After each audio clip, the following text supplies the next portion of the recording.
What's going on, guys? Welcome to episode 196 of the Tastecast, a weekly podcast where we talk about all things gaming. My name's Seth, and joining me today is Chevy.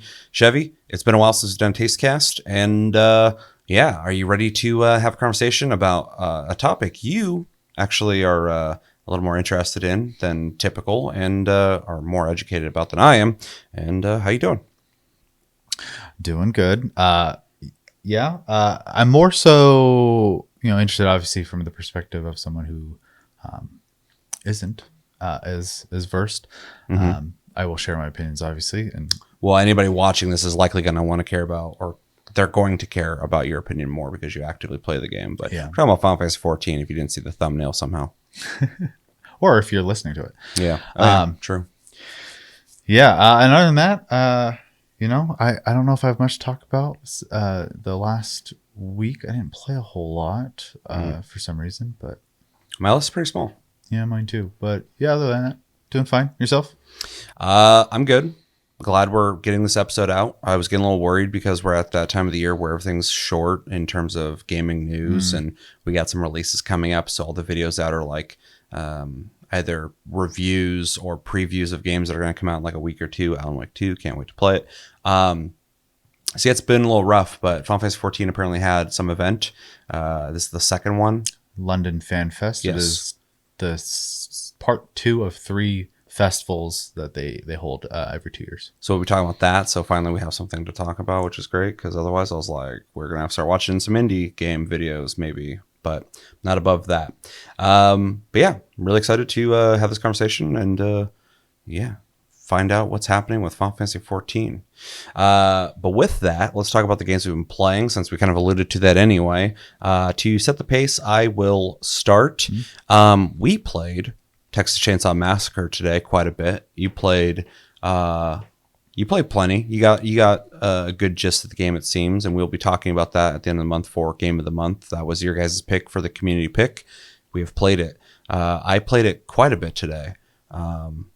Because without any opinions on the game, there was a stutter issue and a getting no XP issue that I had when the game came out, which made me not play it for a long time. And then when we played it today, I had the exact same issues still. You guys still haven't fixed that. But I looked up a way that I think fixed it. So the game's been out long enough that the community has found a way to fix that, I think. So that was helpful. And then my XP started working. So I played it because I was like, I can actually play this the way it's supposed to be played, and I played it quite a bit. So I will have a lot to say on that game. Stay tuned for our discussion on that, but I can't talk about it now. Games I can talk about, though, that I've played, and in case you guys are curious, I still haven't played Farming Simulator, so I plan on doing that within the next day or two. I've played Weird West. I need to play it some more. But I played in the past too, so I feel pretty confident talking about that. I still haven't played Callisto Protocol. We're going to play that together just so we can hit 2 birds with 1 stone, because you typically don't like playing games like that. I love playing games like that, so you'll get an impression without actually playing the game, but you'll know what's going on with it. So yeah, that's where I'm at there. But I'm completely ready to talk about Texas Chainsaw Massacre. So I've been playing Lords of the Fallen. Still, it's pretty much the only game I've been playing lately. I'm really fucking liking it. It's kind of crazy to see the reception on the game be so mixed. A lot of it's coming from people who haven't even played the game, though, which is, I'm not trying to discredit anybody who actually has legitimate criticisms of the game, because there are some for sure. But I've just noticed a lot of people are talking shit about the game who haven't played it. So it's hard for me to even take those opinions serious at all. But some people are having issues. I guess on Xbox, the performance isn't good.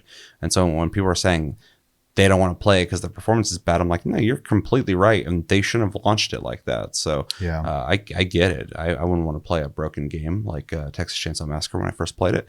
So I get that. But I saw some people talking about how they thought the game was horrible, and then they started playing it, and then they started really liking it. And that's kind of, I wasn't on the horrible camp, but I was like, yeah, it's a dollar store Dark Souls. But the more I played it, I started kind of noticing things about it that I think are really cool.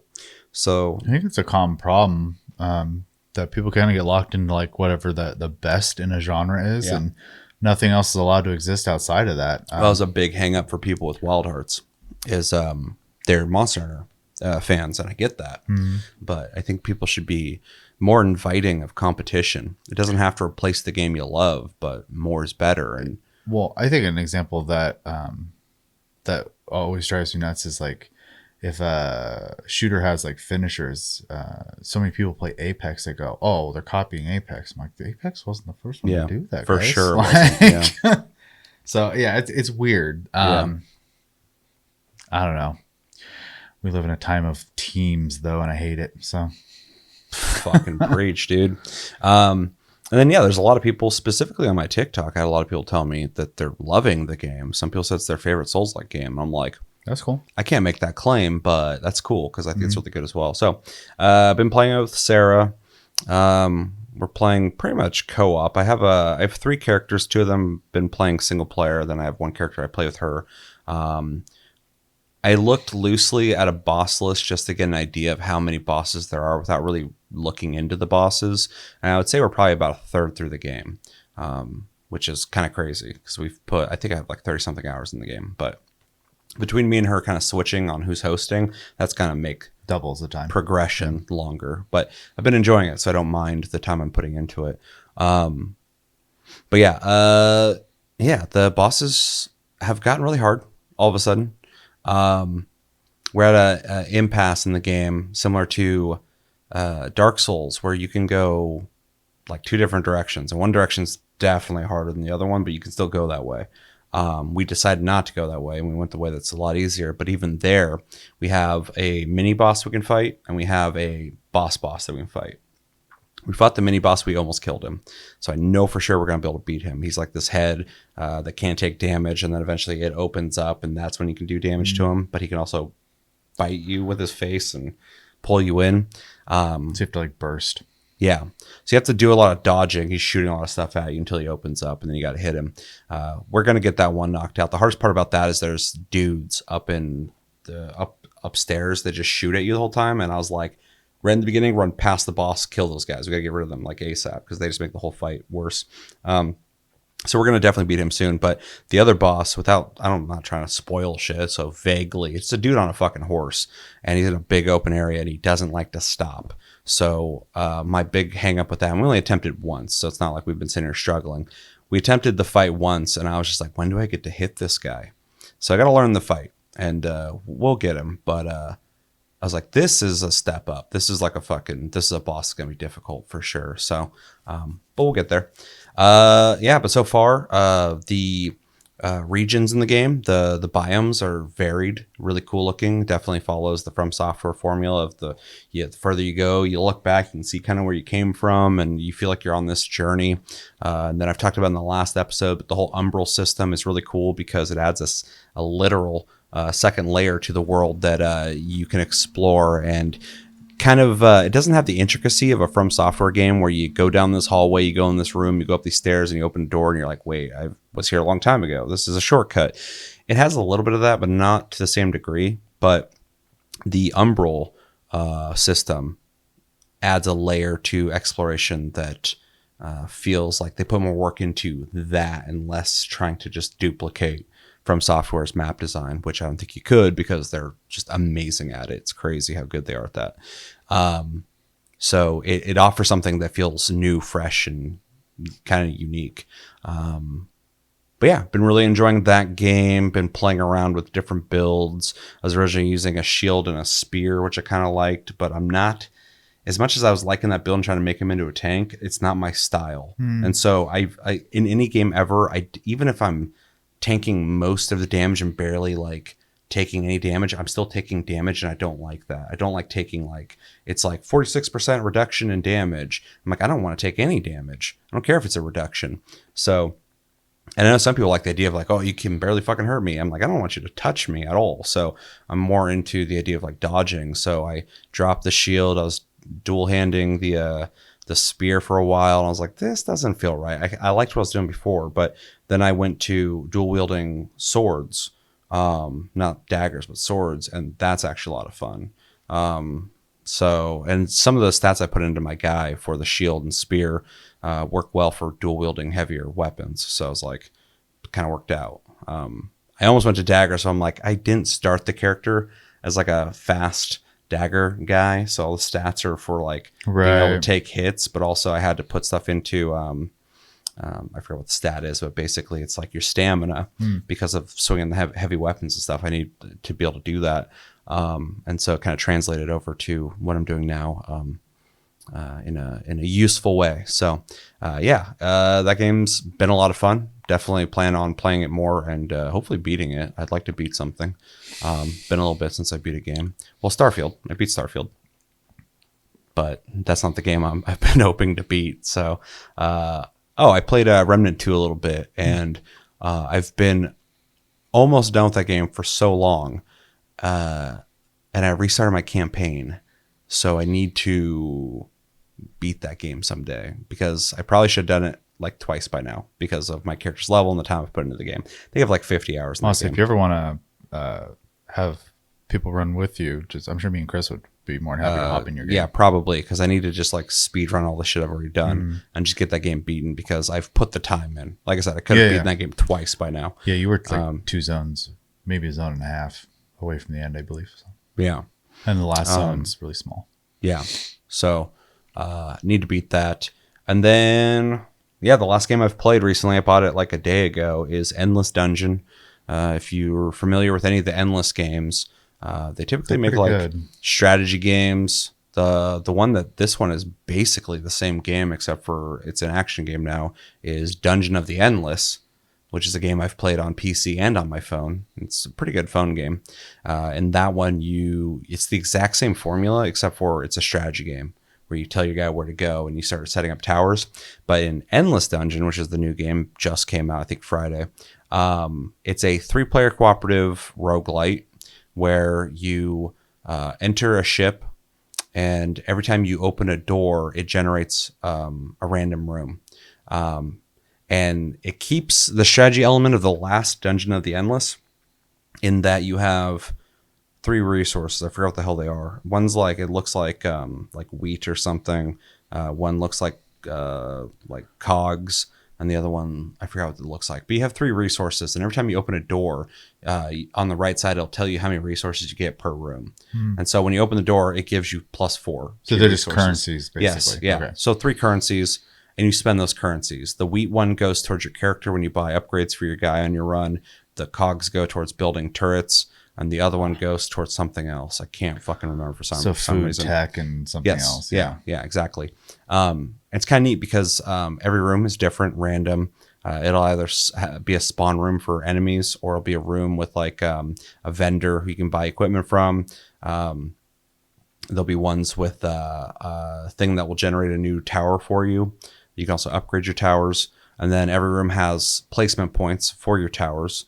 And so what you're trying to do is you have a robot with a crystal, and he sits in one room and everything's trying to kill him. So that's the tower defense aspect. When you get to the final room of this floor, it has a door and he has to walk there, and you have to escort him there. Think like Overwatch, because you have to be with him while he walks, and everything's trying to kill him at that time. Payload, So you want to kind of think about what doors you're opening, because sometimes doors will just loop around to other doors and you have a lot of place where enemies can come from.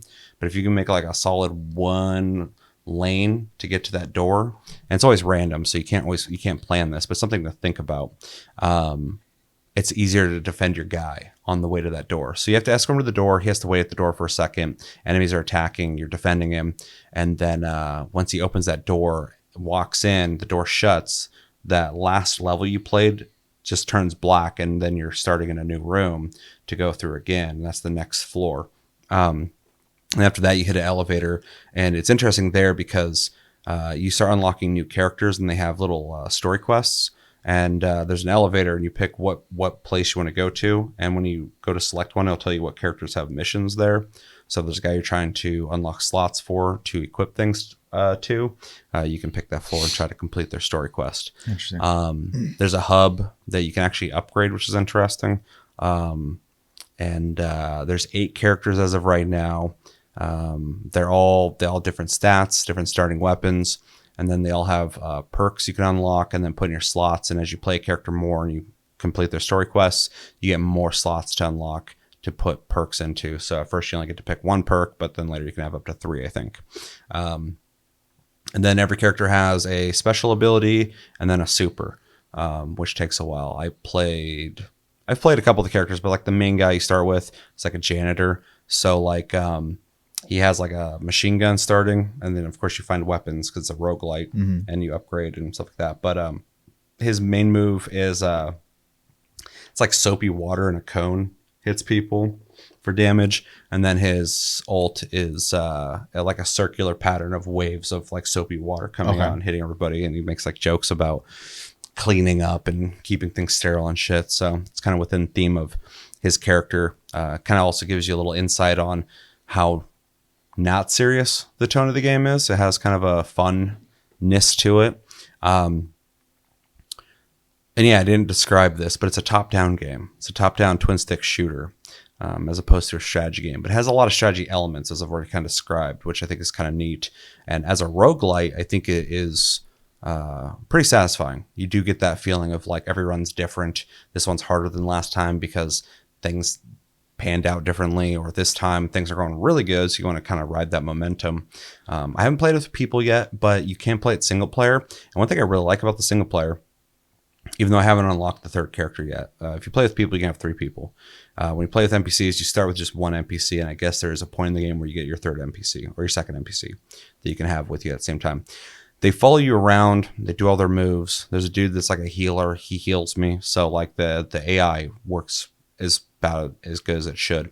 One thing I really like about him though is at any time you can hold space bar and you can tell them to stop. And they don't just stand exactly where you tell them to stop, but they'll stay in that room, kind of within an area, and they'll kind of patrol around and stuff like that. So they can be set up as like just like a real person, be like, stay in this room and hold like off. Sentry. Yeah, exactly. And at first I'm like, do I really want to use that? I just want to keep him with me. He'll shoot shit. But sometimes your map is so open and varied in different directions that I'm like, there's too many enemy types that could get to this room now. So I need you to just hold this off with my turrets, and then I'll go ahead and hold this area off. And it actually works really well. It's like, it's a very basic thing to just tell them to stay, but they did it in a way that the whole game works really well as a strategy game on the fly. Like you're just like constantly thinking of things that keeps you mentally invested in it in simple ways that doesn't make you have to stop and really plan out a thing. So they have a really good flow to the action combat and the strategy elements. There's also bosses. I've only ran into 1 so far. It's really interesting. I won't spoil it because the game's barely out, but I thought it was kind of neat because it kind of changed up things. I didn't even know there's bosses in the game. I got to like the 3rd floor or whatever, and this boss encounter started. There's also random set pieces and events that will happen as well, randomly, because it's randomly generating every room when you open it. And yeah, overall, I'm really liking it. I would definitely recommend it. And there's no bugs, which is great. It's a sad thing that I feel like we shouldn't have to discuss with games nowadays. But when I play a game and I don't see a single technical issue, I'm like, good job. Yeah. That's cool. I'm glad you just finished the game, because I'll wait for a finished game. Yeah, there's enough games to play. Yeah, there's too many games to play. So yeah, it's real easy to go like, well, this game's a little buggy. I'll come back later. Hopefully they fix it. Sometimes they don't. Sometimes they do. Lords of the Fallen's been very aggressively patching that game. So that's good to see. Hopefully they can fix that for people who are having issues. I luckily dodged all the issues. So I'm talking from a place of I have no problems, which kind of sucks when people are having real problems. But yeah, playing a game with no issues, I'm like, awesome. And you see it more and more with indie and less with AAA. So smaller projects, but less people, less money. So the balance is kind of interesting. You'd figure with more money, more people, you put more work into polishing certain things. But more pieces to the machine, the more pieces that can break. Sure. So. Yeah. That's everything I've been playing. Okay. Yeah, I played, like you said, Texas Chainsaw Massacre. We'll have a full opinion soon on that one. For anybody who hasn't played the game, and I'm just going to throw this out there without opinions, Chevy escaped. A couple times. He got out. Yeah. He made it. Once on my own, once with Pro gamer. you and Scream. Yep. So Yeah. So had a couple pretty much instant deaths. So Yep, that happens. but the first time was all of us. So but that was those like level That 70 first people or match was whatever. fucking crazy. Yeah, like we got into a room. There's like level 60 and 70 people against us. We're all like, I was level 14 at that time because I'd been perpetually locked into level 14 forever. Finally broke that today. I think I got to 17 or 18 today. But yeah, and was that the same people who was even they were commenting on it, or is that a different room? I don't know. I had it all turned off. Oh, So some people were like, it's weird that it match makes us against such low level people. I thought they were like throwing shade, but I also was like, no, that's true. Like, why the Yeah. fuck are you fighting against us if you're level 70? So it kind of came off like they were like, oh, they suck, but it's like, no, they're correct. yeah, Why are they? basically it doesn't have like a system like a ranked system, which honestly any game that is versus should have, because Yeah. anyone who plays a competitive game probably is competitive, and it's not very gratifying to steamroll people all the time. Obviously sometimes it's Except fun or for in whatever, Call of but Duty, people constantly bitch about ranked because they want easy kills. They don't want to have to work for a win. But that's to each their own, I I guess. mean that game's kind of in fast forward anyways, but Yeah. But yeah, anyway, that match we played, we didn't get out of the basement. If you played the game, you know what that means. And they murdered us. They murdered me and Cody first, and we're the ones who played the game before. They killed us, and it was you and Psycho's first time playing the game, and they got you guys second. But like when they killed me and Cody, I'm like, you guys are fucked. Like like we got killed so quick. I was like, okay, bye. But not to talk about the game too much, but me, Cody, and Psycho, when we're playing killers, we had like a good like 10, 11 matches in a row where we won. Like killed everybody. And I was like, but then that fell off. But it doesn't last forever. But when it was happening, I was like, we can't lose. But then we did. So anyway, yeah, you played that. yeah, I played that. I also played Weird West, is that what it's called? Yep. Pretty long sit on that one, so I will have some opinions on that one. Can't really talk about it too much, though. I will say I was going into the game pretty blind, Yeah. and I didn't realize it was basically like Fallout 2. Yep. So just with different combat. Yeah, I saw on the PlayStation Plus subreddit, somebody made a post about that game. They're like, I can't believe this game isn't more popular. Like, I had no idea this game was like this. And I was like, it's amazing how many people don't even know about that game. I don't think Devolver did a good job of advertising that one. All their games, they advertise a little bit, they release them, and then you barely hear about it, except for that goat game. They fucking, or that sheep, where the hell was that cult game? Oh, Cult of the Lamb. Yeah, they advertised the shit out of that game. Yeah, that must obviously be an arrangement between like the dev and the publisher or Devolver at that point. Maybe they just were willing to spend more on advertising. Who knows? But anyways, I played that, so we'll talk about that obviously soon. And then some Very soon. quickie ones as well, just because I'm not going to have a lot to say about them. I played a little bit of Final Fantasy 14 while watching the keynote. It was mostly crafting, nothing super exciting there, but was getting some stuff done that is easier to do as when you have second screen content to consume. So it was easy for that. And then I've been playing quite a bit of Minecraft lately. Been scratching an itch apparently. Things of note, I assisted Chris in reacquiring some gear because he Zen lost or lost all his stuff, if you're unfamiliar with the term. He was flying and went to take a screenshot or something like that, and he just fell and died. So, and that always sucks because you have to get back to your stuff within like 5 minutes or it despawns. So, and he didn't know where he died. So it was just Damn. Yeah, that sucks. So I was like, well, I guess I'm gonna stop what I'm doing and we're just gonna help you get all that crap. So that was an entire night. It was a long night. And then I've been just kind of knocking out stuff I have not done for the last like 2 major updates for the game. I've just kind of like skated through them without doing a lot of the new stuff. So I wanted to kind of start experiencing some of that. So I made some brushes. I was going to try to do some of the archaeology stuff, but I can't find any of the archaeology stuff. And this is also part of the problem is that the server has existed beforehand, and so I have to go further and further out every time new content comes out. So it's just harder to find at this point without looking it up, and I don't want to really do that if I don't have to. I still need to get an ally from 2 updates ago. I need to get a sniffer from the last update. I do have frogs, and I started getting frog lights. So that was one project I did get out of the way. I'm sure a lot of this is going over some people's heads. Mine. But just essentially, these are all just new creatures that have been added to the game over time. Frogs can eat slimes in the nether, and they will, for lack of a better way to put this, create a light out of it. So they'll eat the slime, and a light pops out of them. Which has been kind of nice because access to lights is for that kind of light where like the whole square block is just a glowing block. There's only a couple options, so it's nice to have some variety to that. Because texture wise, I think glowstone's kind of ugly. It only fits into a couple places, like aesthetically, and then the sea lanterns are really good, but take a lot of work, and it's mostly just me and Chris on the server most of the time. So the time investment just hasn't been worth it currently because we haven't really gotten to a point of putting it on a farm mode, basically.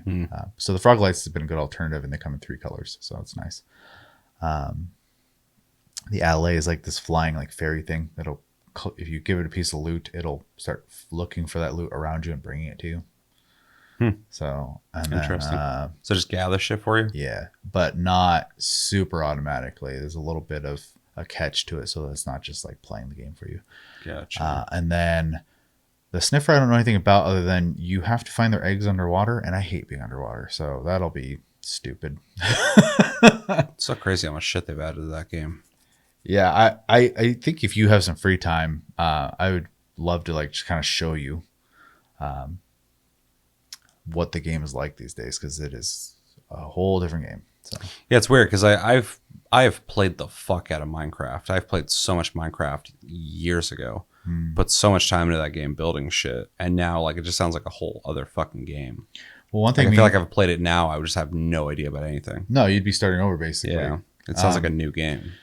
A lot of the new stuff, they added these things called armor trim, and they're located in different places or whatever, but they add like patterns to your armor, so you can actually like, and you can change the color on and stuff, so it adds a customization feature to it as well, which is kind of nice.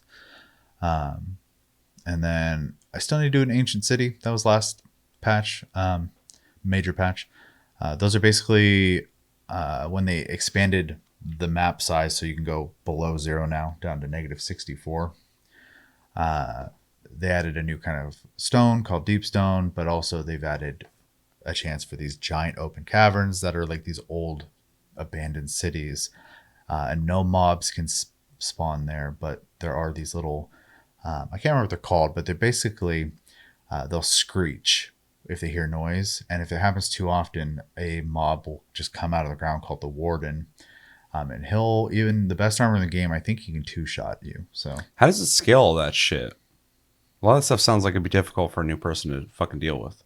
yeah, new person should not be doing that at all. You would want to have You the have best to armor go in the seek game. that stuff? Oh yeah, Okay. you can accidentally run into it, obviously, but I was going to say, if you're just like, because back in the day, fucking you're building a house, it's late at night, creeper shows up, blows up your house. That was like the biggest thing. Then later, the one dude teleports all over the place. Enderman, yeah. They would show up. They'd be on my rooftop like Bigfoot in the middle of the night. They'd take a brick out of my roof and just stare at me, and then they try and kill me, and I have to fight that. They pretty much only take dirt and gravel these days. But, Good. Yeah.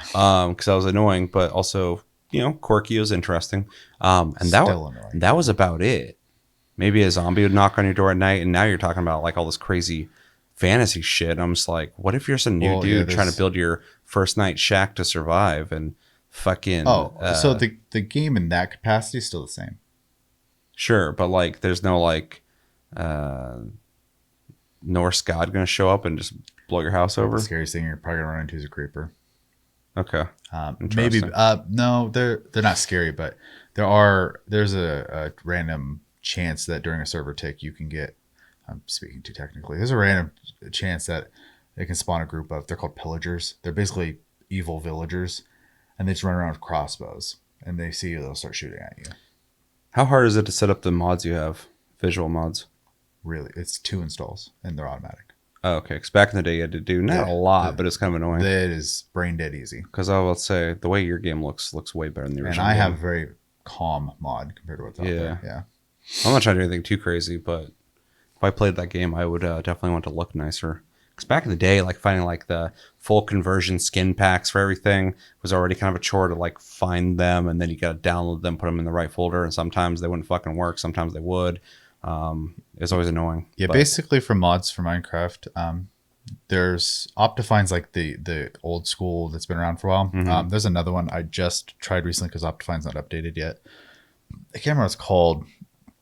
It doesn't matter. But anyways, you install them. They're basically like they kind of rechange. They just kind of like do some like quality updates, like make the game run smoother and stuff like that. But then they come with a folder to put the shader packs in, and then you just dump whatever shader pack from someone else in there, and you load it through that. It basically is like another loader inside the game. So the one thing Optifine has that this one I'm using right now doesn't have, though, which drives me nuts, is a zoom in button, and I hate that I don't have it. But a zoom in button. Yeah, so you can just zoom in to see things a little closer. There is a telescope in the game you can make now, but that didn't used to exist. Gotcha. And so like they just had a button that would let you zoom in a little bit so you could see a little further.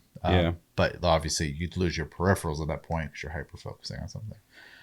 Yeah, makes sense. I liked having that, and it's gone until I might not switch back to Optifine though, because my game's running really smooth right now. And I think this new one, because it is newer, maybe it's just a little more optimized. I don't know. I'm kind of ignorant on it. I just kind of use the easy ones. And then the shaders I use for anyone who's interested is the complementary shaders. That's what they're called. They're very basic. They don't change the appearance of Minecraft so much as just enhance the graphics and lighting effects. Yeah, which I liked about it. It just looked like a cleaner vanilla, newer version of the game or something. Yeah, I don't like changing it. Especially when you turn off the graphics. I was like, holy fuck. Yeah, well, the game's 15 years old. Sure. Yeah, that's fucking insane. That's what I'm saying, dude. Like when you're talking about it, I have this like whole era in my life where I played that game a lot. And so like I'm not like new to Minecraft in any way outside of I 100% am new to it now. Like it's evolved so even much. When you played, the Nether was only one biome. And now there are like 4 or 5 biomes in the Nether. So I know nothing about that. Yeah, it's pretty wild. Yeah, I mean, if you ever are interested, I pay for a server, so it's always there. Right now, I'm probably the most interested I've been in years, so maybe. Yeah, it's just kind of nice sometimes too, because I just want to like have projects to work on. I don't know how to word that, but don't need that in my life right now because it's dangerous.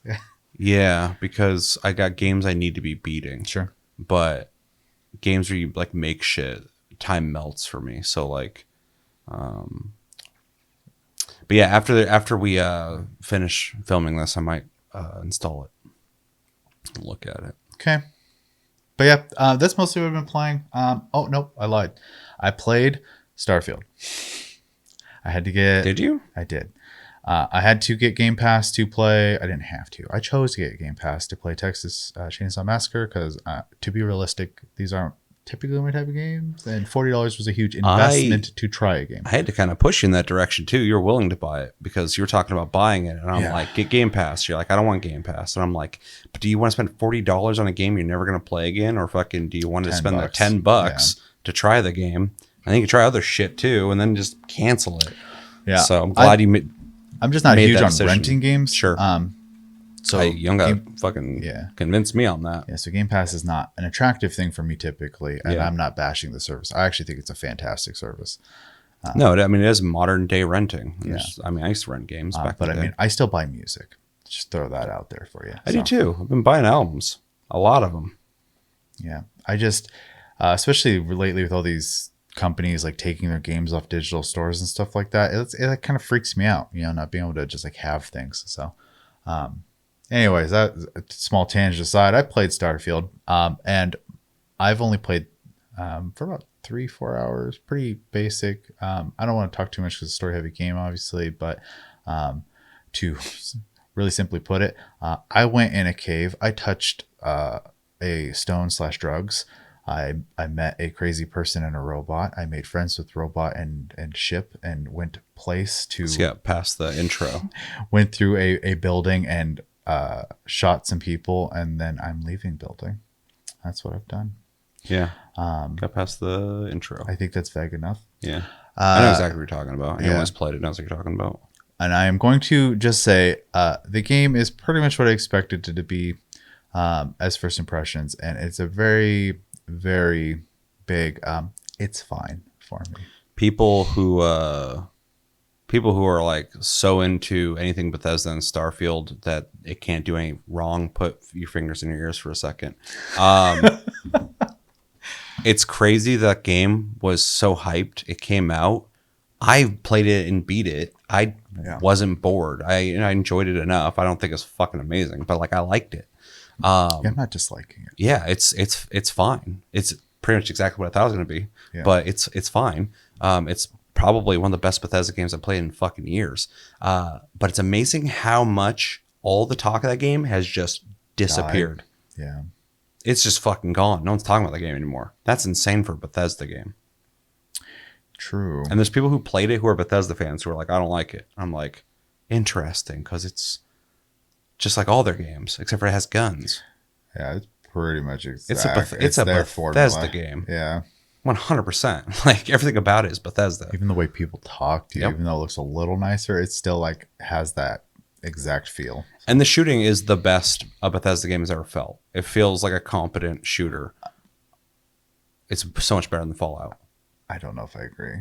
It's not Call of Duty. It's not like a tight shooter. No. So okay, let me specify. I think that the actual like technically shooting is better in Starfield. I think the impact feels so much better in Fallout. I think the guns feel so far like they're not doing anything in Starfield. Like the sound effects are meh. The impact is meh. I'm sure better weapons happen later, but first impression wise, the guns have been so like boring. So I actually like the guns in the game.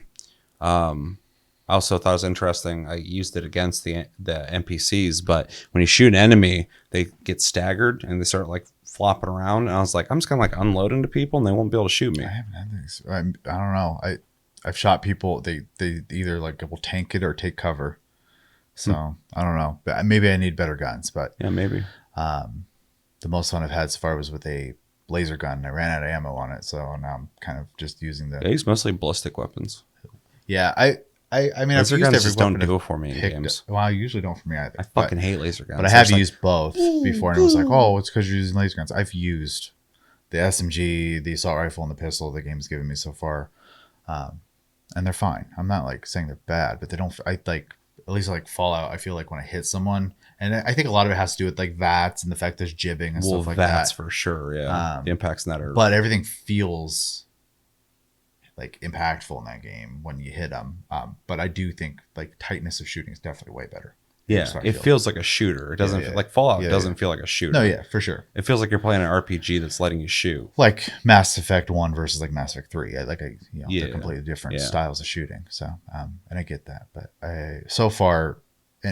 I'm sure the guns get better, and because it's an RPG, they'll have crazy stats and stuff like that. But right now, they're just so boring for me. So, but I'm gonna play it more. I'm not done with it. I just first impressions, it's fine. Yeah, it's not even in my top 10 games this year, but I liked it for sure. I don't have a whole lot of complaints about it outside of I think the AI is not good, but that's fine. A lot of games have good AI. True. And I expected that too. It's not even necessarily, it's not like bad or broken really, but like I really ran into a lot of issues where I'm like, this game's too easy. And people are like, oh, you played on these difficult. I'm like, no, I didn't.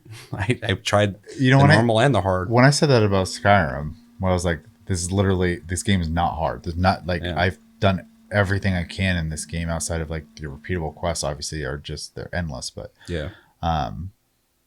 every like story thing I was done with, and I was like, I was never challenged in this game, not once. Like it's not hard. The first two dragons in Skyrim, I was like, oh, this is an event, and then the third one I killed really easily. I was like, yeah, but hit point sponge doesn't equal hard.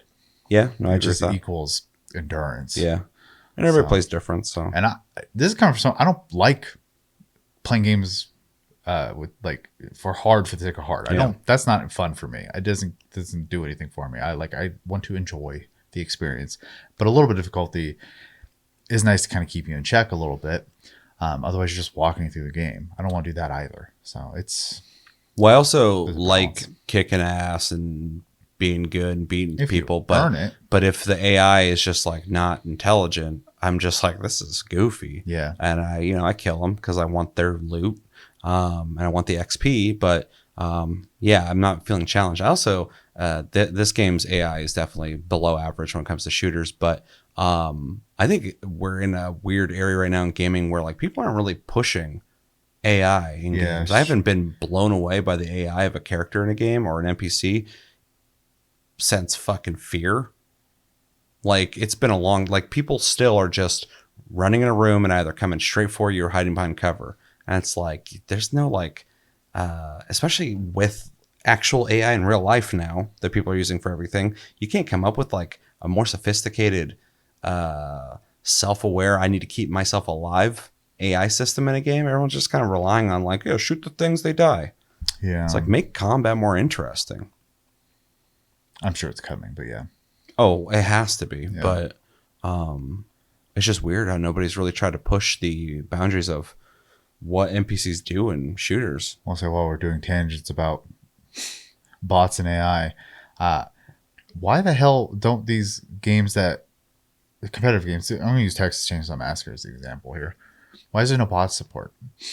And I don't mean for people who want to play single player, but I mean for people who have to wait in long ass queues to play a game. There should be an option for them to get in. And if someone joins, they can just take that slot or something in the game or something. I don't know. Like, options, man. Give some options. Like, the fact that people got to like hope that a community stays in a game. Because once they're gone, the game is dead. Yep. A game that's purely like an online game that has bot support makes me feel a little better, because in the case that the community does die off, I can still play the game. But even like the one bit of credit I gave the most recent Battlefield, I was like, oh, you can still just play this game. Yeah, I need to play that. Everybody keeps talking about how it's finally good. Because the last time we played it, I was like, that's pretty decent. But rest in peace. But Evil Dead the game has bot support, and I was like, smart. Because if this game dies, I can still play it. And it did. There's not a whole lot of people playing anymore, and they're shutting down support of the game.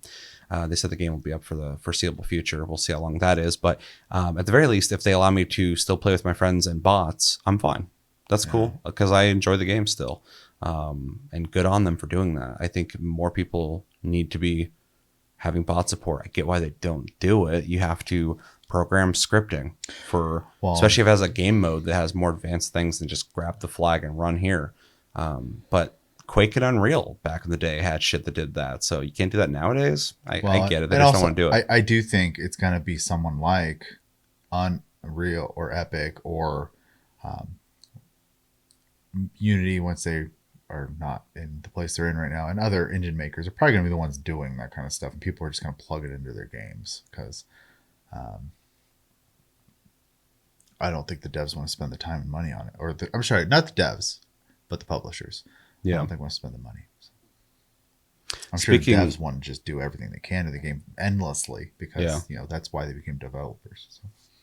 Speaking of Epic, I keep seeing people even now talking about how fun Fortnite is all the time, like adults, like not kids. Rob plays it every day. I know. I saw, I forgot who it was on X was saying, they're like, even to this day, I'll hop on Fortnite and I still think it's one of the best multiplayer games out there, like ever. And I'm like, that's fucking a crazy thing to say. He was explaining what he does in that game every day, and I had no idea. Like, obviously, I'm just out of the loop. I don't play those games anyways. Exactly. But there's like quests and like objectives to do and stuff. I was like, that's so it's not just a battle royale. That's what I was wondering, because people are talking about like fucking they put all this time into it. I'm like, don't you just shoot people? Yeah, apparently. Don't you just run around and shoot each other? Like, how fun can that be forever? So, but yeah, I'm ignorant on it. But so I'm humoring, like playing it to see what the fuck's going on with it, because I'm so out of the loop on it now. Like, and people love it. So yeah, I can't get over the appearance of it, but yeah, sure. But like, plus I don't play competitive games. It's like everyone talks about the metaverse, or they were for a while there, and we've talked about this before. But if there's anything that's gonna like get to something that's like the metaverse that people are gonna accept, it's gonna be Fortnite before anybody, because it's already like this weird online community. It's not just a battle royale anymore. Yeah, And it's a thing now. and they keep introducing like all this shit from other things. Like you can play as like all your favorite things there. Like eventually there's gonna be no reason for you to have to leave that game if they keep supporting it the way they're doing it. So it's like really insane. It makes sense why Epic is just so about supporting that game, which they should, but they do. So Yeah. it's really crazy. So I mean, good I on them might, for having that vision ahead of time. It's kind of crazy. yeah. So Because that game was like, I don't know what it's going to be at first. Like, it's kind Sure. of crazy where that game came from. Yeah, because when I originally there's a Tasty Cast from like 2016 or 2017 where we're talking about Fortnite. It's like our opinions on Fortnite, and I was like, what did we talk about? And I like watched a little bit, and we're talking about Save the World edition before the Battle Royale came out, and it's weird because it's like the Battle Royale didn't even exist yet, and we're talking about, we're like, oh, it's pretty cool. It's got a lot of cool ideas or whatever, and even back then, it wasn't supposed to be like that when they're originally working on it. Originally, they're making like this Call of Duty zombie style game where you had to build defenses and stuff, and then they made a game where it's kind of more freeform, where you had to walk around these sandbox areas and do objectives and stuff. And now it's evolved into what it is now. So that's really just a bunch of people. It's what Rust wanted to be, basically. I know Rust is popular, but not as popular as Fortnite. Don't even try to make that argument. But when Rust first came out, they're like, we don't know what this game's going to be. We're just making a game. And so if you want to support it, go ahead. And that's when I bought it. And now I just have no interest in playing because it's like a fucking basic survival game with a lot of There's a lot of assets in stuff it. in that game I think is like really cool, but Yeah. it has like some pretty major things that make me not want to touch it. Yeah. So. Yeah. So Fortnite kind of took the same route without having that exact plan, but it's a really good example of them just kind of feeling out and having creative minds behind it that are creative enough to be able to ride those waves in the right direction. It seems so. Yeah. Anyway, what else? This started with Starfield. Yeah. Yeah.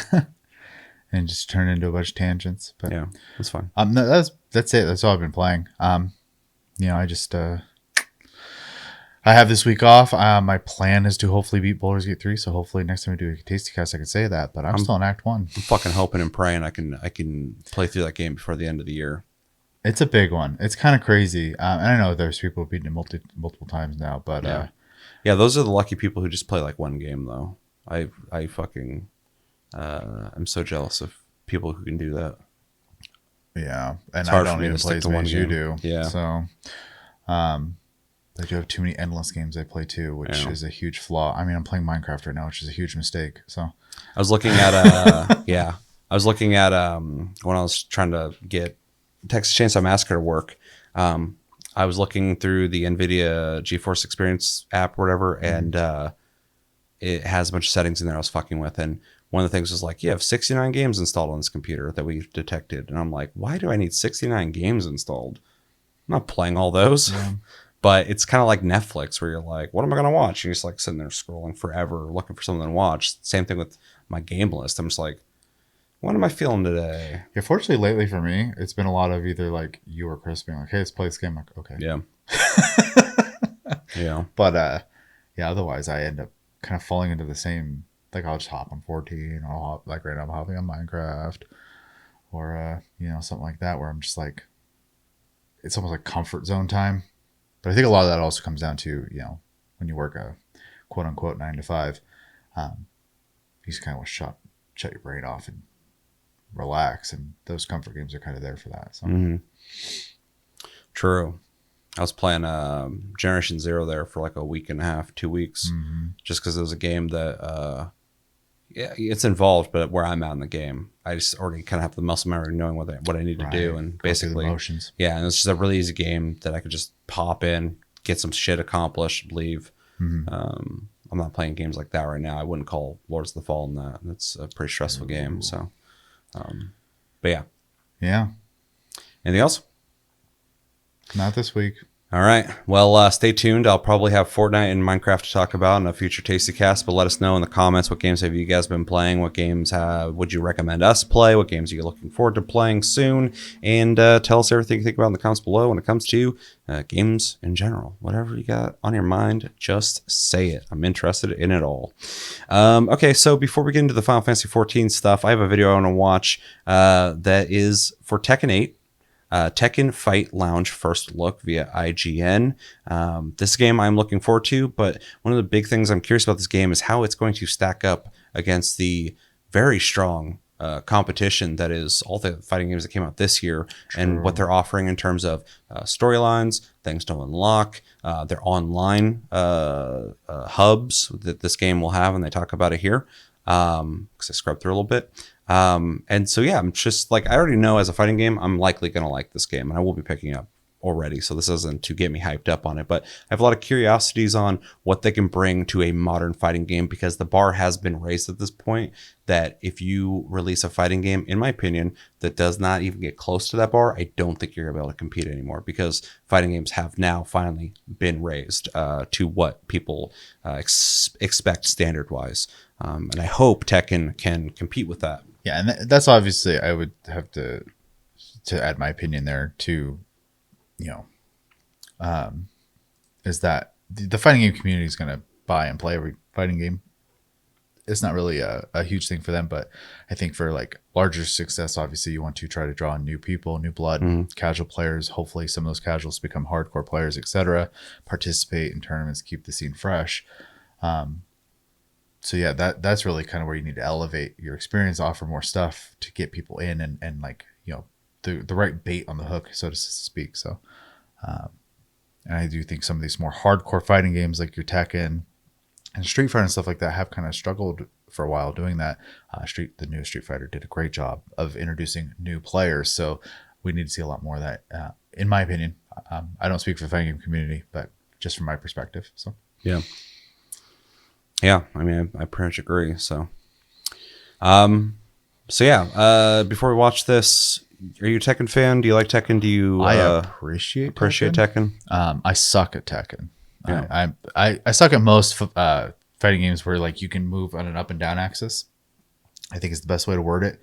I definitely am more locked into the being able to move left and right, maybe break through the wall, type of thing that a lot of them do now.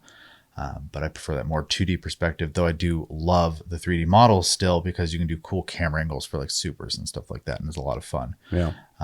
But yeah, the more actual 3D it gets, the less I like it. And a good example is games I won't consider fighting games, but they're in the same bracket. Your stuff like your Smash Bros. Or like a Power Stone and stuff like that. Those are like the bottom of the barrel for me. I'm not calling them bad games, but my interest in them is just not there because I don't like the way they play. So. Bottom of the barrel for me when it comes to fighting games are those weird Dragon Ball Z ones where you're here and there's somebody like that weird angle in front of you and you fly at them like that. It's like neat that someone tried it, but just like the flashlight reticle in Alan Wake, it's cool you tried it. I appreciate it. It didn't work. I think games like that. I think some people like those. Some people love those. Yeah, but I fucking hate them. Yeah, I'm not a big fan either. It's not for me, but I can appreciate it. It's not a big deal. Yeah, you're thinking like Tenkaichi. Yeah, they are. I think they're making a new one because a lot of people love those. So people like them. Not talking shit. They're not for me. Yeah, same. I don't like them. And then above that is like a platform brawler, like Smash Bros for sure. Or the Warner Brothers one that's gone for now. Hopefully comes back and people like it again. And Soul Calibur is my favorite fighting game. So, like, of course, that kind of fighting game. Yeah, I think we're pretty similar up until the top two. You prefer that axis of being able to move up and down. Except for I think Dead or Alive might be a personal favorite of mine. It's hard. Tekken and DOA kind of rival each other for me in terms of like which one I like the most. They feel definitely different, but Soul Calibur is easily my favorite. Nothing competes for that for me at all. But DOA is a very straight up fighting game, but it's super hyper and impacts are super powerful, which I really like, and I like the destructible environments and shit. And then Guilty Gear and stuff like that would definitely be on the third bracket of my favorite fighting games. Like I even like Blaze Blue, and I can't think of any others off the top of my head right now. But not a big Street Fighter guy. Although I think the new one's really, really good. Yeah, and I'm in the same boat. They did a really good job with it, 100%. I can't give it enough compliments. I'm still just not a Street Fighter dude, so I don't get hyped for Street Fighter, but I'll play it. Yeah, I bought the new Street Fighter mostly to support them in the direction they're going. Yeah. Adding a single player mode to a fighting game, though maybe not exciting for like fighting game fans. I mean, look what it did. Like so many people are playing, or at least got into Street Fighter 6 now. So. Yeah. And I welcome that kind of stuff because, like, for me, I'm not a super competitive person, but I like playing fighting games. So just having stuff to do in it other than fighting the bots over and over again, just in a versus fight, is nice. So Yeah. I always bring up the example on PS2 or PlayStation 2, Guilty Gear Double Cross or Double X, whatever you want to call it, had a challenge mode where there were 50 challenges and there'd be like conditions like, oh, you're poisoned. But in order to like heal some of your health back, you have to get hits in, or like this fight, you have to fight like a super armored version of this person, but these kind of attacks don't work on them. And that was just a strictly single player challenge yourself kind of mode. And I loved it, and they never did it again. I hate it. I hate when that happens. But yeah, anyways, tangent again. But yeah, there's a lot of stuff you can do with fighting games. And for a while there, they weren't, no one was, they were just doing, it has versus bot and versus people online, and that's what you get. Yep. So yeah, fighting games and racing games for a while there got really stagnant. Yeah. So I'm glad they finally found a way to make them interesting again for modern audiences. True. Okay, this is an 11-minute video, so let's start it. Okay. And for the record, I asked you, I like Tekken a lot. So this is Tekken 8, Tekken Fight Lounge first look in 3, 2, 1, go. With not the greatest quality visually. You know, Fight Lounge is something that we haven't obviously gotten to get our hands on yet, but we've seen some footage of it. It looks the quality great. It has a great vibe to it. It's got kind of that old school arcade feel, but also just seems like a great place for players to spend time and hang out with their friends. That's a fun lobby. Can you talk a little bit more about that lobby and just kind of what it is and how people might be using it? Yeah, right. So the aesthetic of it, like you said, is kind of like a love letter to arcade culture. I'm old enough where I was able to experience that firsthand in various locations. First, when I was studying abroad in Japan, I went to all the arcades and all the titles, all the fighting games you could ever want to play over there. It was amazing. Each had their own unique atmosphere. So the aesthetic look of it, you know, that made its way into this. There's a bunch of shit in there. Myself, we looked at various. I love the dorky arcades, carpet. Even one of ours in I didn't notice it was really impressive. And so it's not one particular one, but kind of the elements from all of these. Looks cool. Mm-hmm. So that people who've been before will be like, oh man, this is what it felt like. I miss it. It's awesome. I can do it online from the comfort of my home anytime I want. And then, except for if this was an arcade, this would be one in Vegas because no one made them like that. Disappeared a lot in the West. And we've seen kind of a revival of like 80s and that whole culture and neon and stuff like that, right? Mm-hmm. So we're thinking maybe that's something that would even interest younger players, even if they haven't been in an arcade, to say, oh, okay, I've seen this in the movies or TV. Arcades are coming back, though. Yeah, it's funny. We were talking about that before. So. And we tried to kind of the millennials are some of the older and have a little bit more money. Not a whole lot more, but a little bit more. We have the arcade machines there, like you saw, right? I think we showed you some footage of it. And you have all these players' avatars lined up and they're watching someone play. When I say watching, it means like you can actually choose to spectate that person's match, or you can choose to get on that machine and play against other people in that group. Mm-hmm. And you can interact. You can chat with them. You have emotes, which means different that's pretty cool. And things. Social features are pretty important. So you can also, we have a bunch of cool Tekken stickers that I think we showed you as well. Fuck yeah. That I think people are going to like. And so the avatars themselves also, it's kind of a different type of customization. Register rival, that's interesting. This is a whole new thing that you create to be a representation of yourself in the manner that you like. And so you're interacting with your friends online with this avatar. Yes, and obviously a lot of really cool customization options on those avatars as well. So can you talk about kind of the customization we're going to see in Tekken 8 and what you guys learned from Tekken 7? So Tekken 7, the customization, there was a lot of options, obviously. I think a lot of people are surprised when they first join a fighting game or Tekken in particular, because there's a certain culture there. A lot of people think every character should look cool in a customization, but like you said, some people want to have a donut on their head or something goofy. Right. I think we all remember one year TWT, there was a Korean player that was using Akuma that had like scuba gear and like a floaty and all this crazy stuff, right? And we all know Nobi likes to make these crazy costumes too. So there's just so many variety of different items you can equip to your character. Some are very awesome and cool looking, like you saw with Azucena, and some are goofy and entertaining and fun to troll your friends with. Oh, that's good. So, I mean, you got to be able to have fun with stuff. But the categories have changed too. Like shoes weren't a category you could previously do in Tekken 7, which you can now in Tekken 8. And I think we've showed off a bit about, granted, I can't talk about everything, but the items that you can actually attach to your costume, and you can, like a horn, for example, on your head, you can change the size of it. You can change the location around where you want it. Reminds me of Soul Calibur. So there's a lot more options you have for customization, and that's just for the characters. For the avatars themselves, there's a whole set of other different customization items, whether that's hairstyles or clothing or shoes, maybe a whole skin, like some of the pre-orders, I think, they kind of look like those some Mokujin. Was it the Xbox ones? Oh yeah. So there's a lot of different customization, and mainly the two for the characters and then for the avatars. Yeah. And then I forgot about the player customization we call, which is the life gauges, the player panels, and all of that stuff. So Tekken is a highly customizable game. That's cool. And the music too. So yeah. So yeah, whatever you want to change, whatever feels like the most Tekken thing to you at that moment, you've got, right?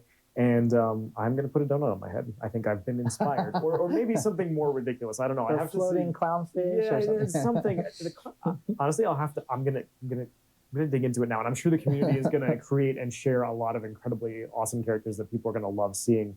And speaking of things that are coming back, and not just customization, obviously, we've got Tekken Ball in Tekken 8. Right. Oh, and yeah. It's been a hot second since we had Tekken Ball. Holy shit, I forgot about Tekken Ball. Why are we bringing Tekken Ball back now? Obviously, I'm super excited about it. But like, why? So funny that they have what these little made mini that games that you can decision? play. Dude, I love Tekken Ball. You know what time it is? It's Tekken Ball time. It's like Tekken Bowling was fucking fun. Yeah, I mean, Tekken, we were talking about one of the things that made it popular was the amount of content outside of directly fighting against another human opponent.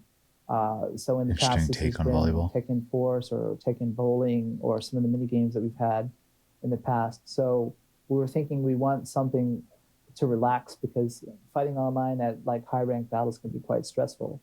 So True. The way it came about though was when we were kind of designing the fight lounge. You're wandering around with your avatar, hang out with your friends. There's actually currently 4 different areas. There's the battle area, but then there's like the store where you can go and see customization items and what it'll look on your character, etc. There's an area to practice in with other people online. But there's a beach area that's kind of cool. That right off the main arcade portion, where you go out into this beach area, and it's got like this DJ playing and a car and all this cool stuff on the beach. And that is the perfect place to have Tekken Ball, right? And it just happens that this is something people have been asking myself and Harada for on social media for such a long time, that we've seen a few iterations of Tekken Ball, Bowling come back. Iterations of Tekken Bring Force it back. Or have both. You'll have to play 7 for that. Call it. But we haven't really seen much of Tekken Ball. Just Tekken 3 when it first came out, and then I think Tekken Tag Tournament 2 Wii U version, yes. Right? So we felt maybe it was time, and we expect a lot of brand new players. And one of the cool things about the Tekken Ball is that you have access to your whole moveset with that particular character you choose that you use to hit the ball with. And so as you do that, obviously the ball contains the damage, and whoever fails to block that, they get like blown to pieces, right? So, but you have all the different techniques that you want to use. So it's kind of fun to find like how it affects the trajectory of the ball, the speed, etc. At the same time using your moveset. So it's a fun way for both advanced players but also newcomers to just take a break from the head-to-head action. Yes. Yeah, that's important. And the ball is also customizable. It is. Continuing the trend of whatever you want to do, we can do. And I am so excited to play Tekken Ball. I genuinely can't wait, and I'm sure a lot of people also can't wait. So True. Tons of features. And the last one, I think the one with a name that I love, Super Ghost Battle. Right. Tekken 8 has ghosts. They learn from your playstyle, and they can imitate you, and they learn very quickly. It's like taking it out from shooters and racing fight games. other players' ghosts. So, tell us about the ghost system in Tekken 8. Can I go fight Mii's ghost anytime that I want to? What's going on there? So, Tekken has had ghosts in the past, but this is a totally different thing. Hence the name Super Ghost. Right? Super Ghosts, not just regular ghosts. So in the past, also this dude's really good about talking not about in his 7, game. but I think more in Yeah. like 5 and 6, it would pick up certain actions that you do after playing many battles. That maybe it does a certain combo that you often do, or maybe it misses a certain combo that you often drop. And maybe throwing a lot or something like that. But there were only certain limited areas that the ghost would learn. But this time we totally redid the system from scratch, AIQ learning. So what it is it recognizes all of these cues. If you're backdashing a lot, it backdashes a lot. If you're wave dashing or sidestepping, it does that. It does the combo. It drops the combo if you're dropping that particular combo. The action is quite interesting. I think at TGS we showed a video of Nishimaster, our battle director, who was also a very famous player himself in Tekken 5 DR days. And he was playing a ghost of himself, and it was hard to tell which one was the ghost and which one was the human. And I know That's I even saw your eyes change when I was explaining this earlier. And it's one thing explaining it, and then it's another thing showing you the video of in the match, the ghost, you do something, it says ghost is learning, there's a prompt that shows up on the screen in the top right. Oh yeah. And then it does that thing right away, right? And so before you had to play so many matches to get the ghost to even resemble you. Right now it's learning right away in that one match your tendencies. And so it's quite interesing because we were just you can see yourself boss. level up in the ghost as you're playing. Or maybe I can fight my friend's ghost while he's not online. I was gonna say it'll be an interesting way to play against your friend when they're not around. He doesn't know that. Yeah, that was actually my big question. To your answer, Is it just your ghost, or is like other people's? So it's nice to hear that it is other people's. Yeah, it sounds like you'll be able to play other people's ghosts essentially when they're not around. So it's pretty cool. Play me. This kind of ties into the fight lounge. So the way you do this is, I wonder if you'll be able to play like a pro player's ghost. So it'd be like probably. actually being able to play somebody who you would probably never play against, just to kind of test yourself. That'd be kind of interesting. It's also a really cool prospect because then like you can kind of experience what it's like to go against like a crazy get better. pro. Obviously, it's not gonna be 1-for-1, but like still, like it's still something you couldn't do before, really. So yeah, it's really neat. It's kind of crazy. You go online with your avatar, and if I see you, for example, I'll see your customized self on there, and I can click on your profile, and it'll tell me your stats about if you backdash a lot or sidestep or you're good at blocking, etc. But then there's a profile of text that you chose whatever you wanted to write. But then there's ghost, and so I can pick that ghost version of you and then commence to battle that. And so it could be fun. You could be like, hey, my ghost whipped your butt, and I could never live that down. Or I could be just like steadily learning how to beat you by playing through your ghost character. And that could be me or I just noticed there's a heat map up on the map of people. That's interesting. Yes, definitely a great way to get back at your friends for like, that last set was close. I'm going to go train against your ghost. And they're not going to know what's happening. It's a super exciting feature. And I remember that's cool. the ghost fight. I think the ghost was up like 2 rounds to 0 at one point. Like he's like, okay, I gotta try harder now. Like they're really very impressive, and I think for anybody who hasn't seen them yet, you're not really going to understand how impressive they are until you see them in action. I know I was blown away by them, and I can't wait to go play other people's ghosts. You fight my ghost. I can't wait to fight your ghost. If my ghost is constantly just running at you when there's an opportunity, you'll know it's me. The elements from all of these. Okay. Whoa. Mute that guy. What do we think? Well, first off, the way this video was actually put together was pretty good. So thank you, IGN, for that one. Yeah, I'll give him that. Also, the guy talking about his own game. Usually, especially like devs and stuff like that, they're developers, they're not public speakers, and so there's a little bit of like awkwardness or stuff like that. This guy, it's like literally, I say and this guy, I don't think he did. So he was pretty good about it, and he was concise and really good about talking about it. So that was really appreciated. That being said, the features they've shown, I love the amount of social stuff they're adding, customization. I think that's great. Every fighting game should have it, and we kind of said that before this video, and they brought it. So pretty cool. The ghost feature is huge because, like they brought up, your friend's not online, you still want to like practice against them and get good. You can. They don't have to be there.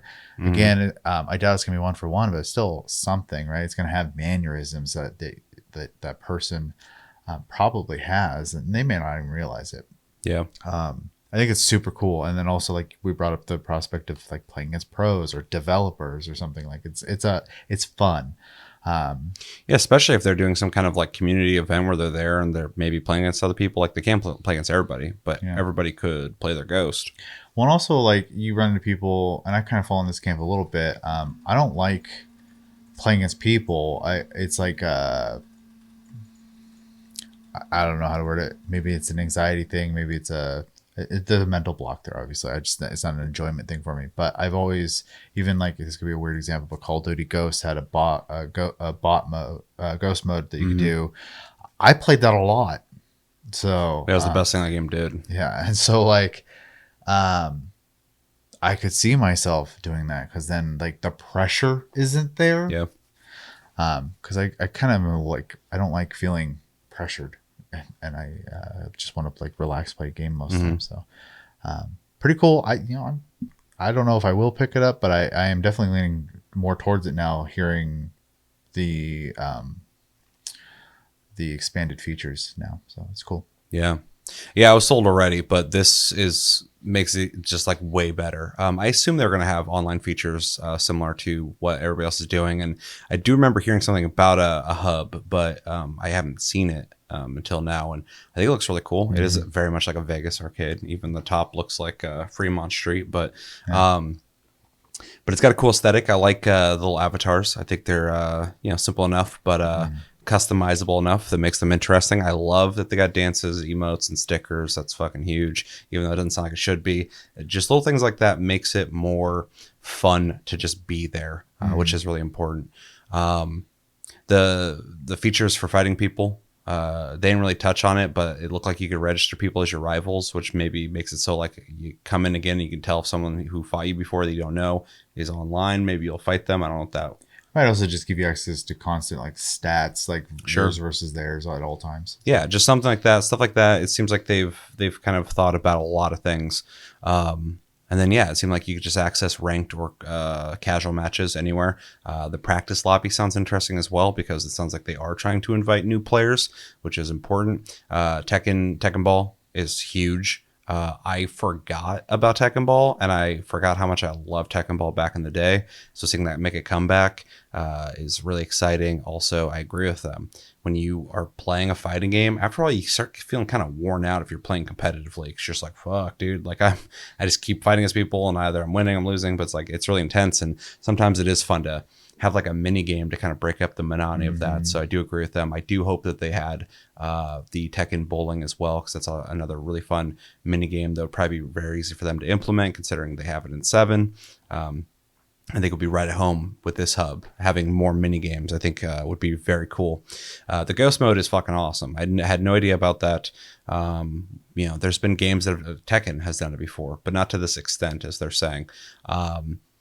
And the possibilities there are just really interesting to me, because sometimes you're on different schedules with your friends and you can't really line it up to fight each other. You can still fight your friends while they're gone. It might not be exactly the same, but I haven't interacted with it, so I don't know how well it will be. They make it sound very impressive, but they also have to sell a product. But I have no reason to not trust them until I try it out. But it sounds really cool. I will definitely be training my AI to see, or my bot to see how it does, and be very curious, because I know how some of the people I've played personally with in fighting games, their style of play a lot of the times, and so I'll know what to expect in terms of like if the AI is just being aggressive or if it's playing like Josh would play, or something like that. So I think that's really awesome, and I'm on a technology standpoint, am very interested in just seeing what it's like, because it's not really a feature that's in a lot of games. So and I was just talking about how I would like people to make a push on AI and hear somebody doing something kind of with that. So programming a bot by the way you play. So that's really cool. Was there anything else that I missed? Overall, it just looks awesome, and it does look like a cool online community that will add a lot of social features to an otherwise fighting game that you're just going to be fighting people in, which will be fun. But I do like the road a lot of these games are going down now, of trying to take that idea of community that already exists with all the people who play the game or talk online and put it somewhere. Especially now in a day and age where, like, these communities, these games they're global and they're interacting with each other via the internet anyways. And now you're just giving them another avenue to have that interaction. Because, obviously back in our day, you met people in person. That was it. Yeah. So, in like early days of the internet, it's all like, forums or like, turn-based conversation. Yeah. Or like, talking in the chat on like a video or something. Yeah. Obviously there's Discord and stuff like that. But like, to have like a 3D space to have people who are all playing the same fighting game be able to hang out, I think is a good thing. It's definitely a cool direction all fighting games are going in. So I'm hoping most of them will do it and bring their own flair to it. So yeah, overall, really good video. I think the conversation was really good. The dude definitely sounds like he works on the game. It sounds like, he knows what he's talking about. And the features sound awesome. So can't wait to play the game. Yeah. Anything else? Nope. All right, let us know in the comments, what do you guys think about these online features they discussed in this video? What has you most excited? Is there anything you're kind of concerned about? And is there any features from past Tekken games you'd like to see make it into this game? Also, what do you think about the Super Ghost mode? Let me know everything you think about in the comments below when it comes to Tekken 8 and its Fight Lounge. All right, Chevy, I'm going to let you kind of lead us here on the events that happened and how we're going to go about going through the content that you have lined up for us. Well, I mean, the first one is just going to be kind of a couple pictures. From what? What it was from Fanfest? So when they did Fanfest North America, they kind of showed off some samples of they're working on a graphics update for the game, and a lot of it's super subtle. But obviously, if you do a bunch of subtle things, the overall picture is smoother. And one of the examples they gave us before, which the first picture we have here was they showed the difference between the image on the right, which is the current state of the game, and the image on the left, which is like some updated textures. Specifically with the aura, they show off the horns, and the scales on the skin are updated to be a little more detailed and a lot more shiny, kind of like was like chitin, is that the word I wanted? It definitely looks like it's just been textured more. Yes. And then some polygon cleanup, because a lot of the polygons are very old, and so they went through and they made them less blocky, basically. They have updated us. Now we just got done with FanFest in London, which is the second of 3 of them. Next one will be Tokyo in January. But in the next image, they've now changed it a little bit. And the big difference now is they got rid of the plasticky look on the horns, because they didn't really like the way it looked. I agree. It looks very fake in the first picture. I think it looks a lot more on brand in the second one, because the game is more of a muted game anyways in colors. And so yeah, they've cleaned it up a little bit, and ignore the floating horns and stuff like that. It is a model they slapped together for a presentation. It's not representative of the game. Yeah. So yeah, that's just an example. I don't have pictures of other ones, but they did show off some. And we will see in the videos we're going to be watching, everything in the videos are updated because they're new anyways, to the new graphics stuff. But a lot of the big changes they made too is with like lighting, and flora is much nicer looking now, which we will see going forward. But yeah, just kind of want to cover that real quick because it was kind of easy, and one of the points that I think most people could understand and appreciate. A lot of the stuff they talked about where they just had pictures is only going to be important if you play the game. So and stuff they've kind of already talked about. It's interesting how the horns, they do lose the plasticky look, which I do think looks better. It almost looks like I just bumped the contrast and got rid of some kind of reflective surface. Especially when we compare there, right? Yeah. Because that's the current horns. So yeah. But it's interesting how in both pictures the eyes get more bumped in contrast. One of the other things they've done too, the aura can have, I can't remember what it's called, but there's a ring around the outside of the eye that is like this bright neon color right now. And they've toned that down and it blends in now. So and some people don't like it because they got used to their character. They picked that because it looks the way it looks, etc. But for that, obviously the developers wanted to look a little more natural and less like you have a flashlight in your eyeball. So yeah, makes sense. I don't have an example to show, but the Mikote as well, their cat eyes look more natural, like naturally like cat eyes in the new updated version as well, and less like headlights like they do right now. So they are kind of going through and redoing a lot of the textures and stuff like that. So interesting. Yeah. But yeah, everything in the expansion will be updated, and then they will be implementing stuff as we go along that'll relate to the old content as well. Like the character models obviously are old content, so that'll carry across the game. Yeah.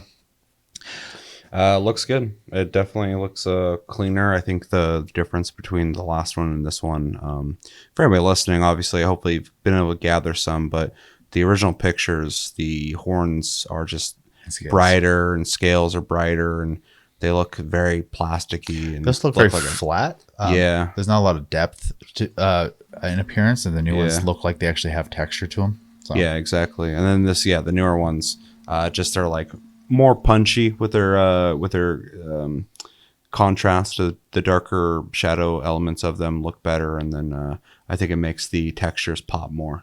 So yeah, and it just looks it looks like it's the original one. They're like super noticeable. It almost seems like they're not a part of the character model. And these ones seem less like you're going to notice them because they're new, but you shouldn't notice them because they look out of place. Yeah. So yeah, it's definitely an improvement. Yeah. Yeah. All right. So next, we're going to move into the extended trailer.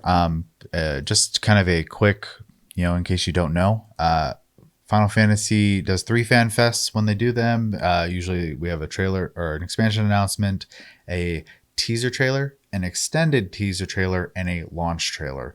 And basically the trailer just gets longer and longer. And the reason for that is because there are things that they're saving to announce. And the example is in this extended one. I'm not going to tell you the exact details, but we knew there were 2 jobs from the last Fanfest coming out, or classes if you're not familiar with the terminology Final Fantasy uses in comparison to other MMOs.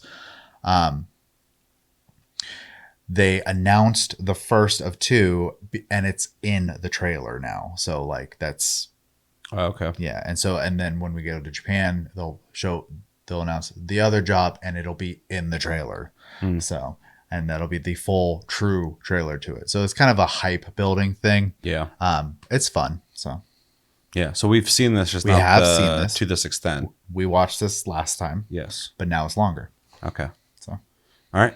Ready to watch it? Ready to watch it. All right, this is the now extended teaser trailer of Final Fantasy XIV Dawntrail in 3, 2, 1, and go.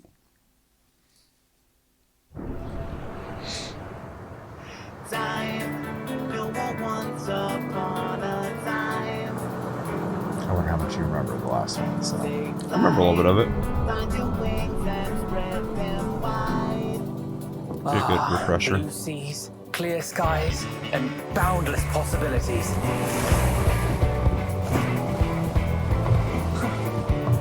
I dare say our destination will soon be in sight. Let's see where the light is Enjoying hidden. yourself for a change?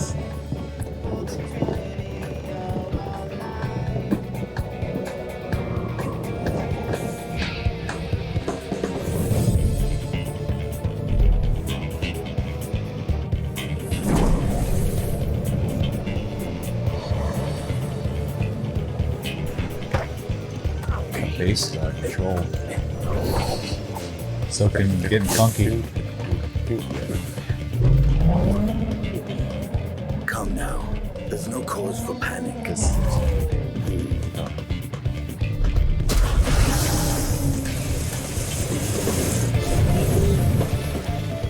This one might make for a worthy opponent.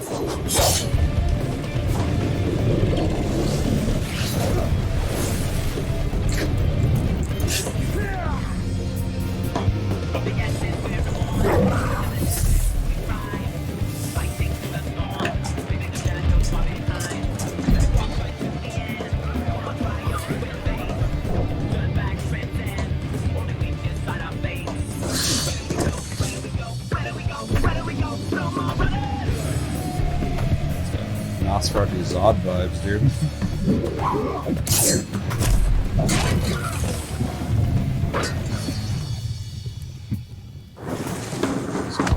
it's on fire.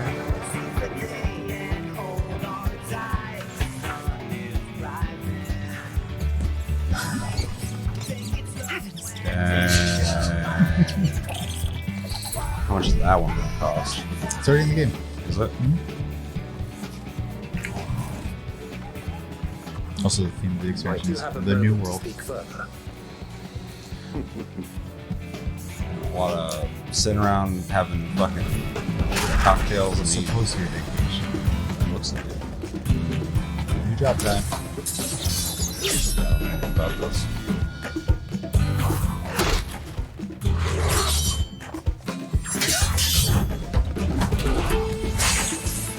Swords though. Somehow. Oh, that's fucking cool.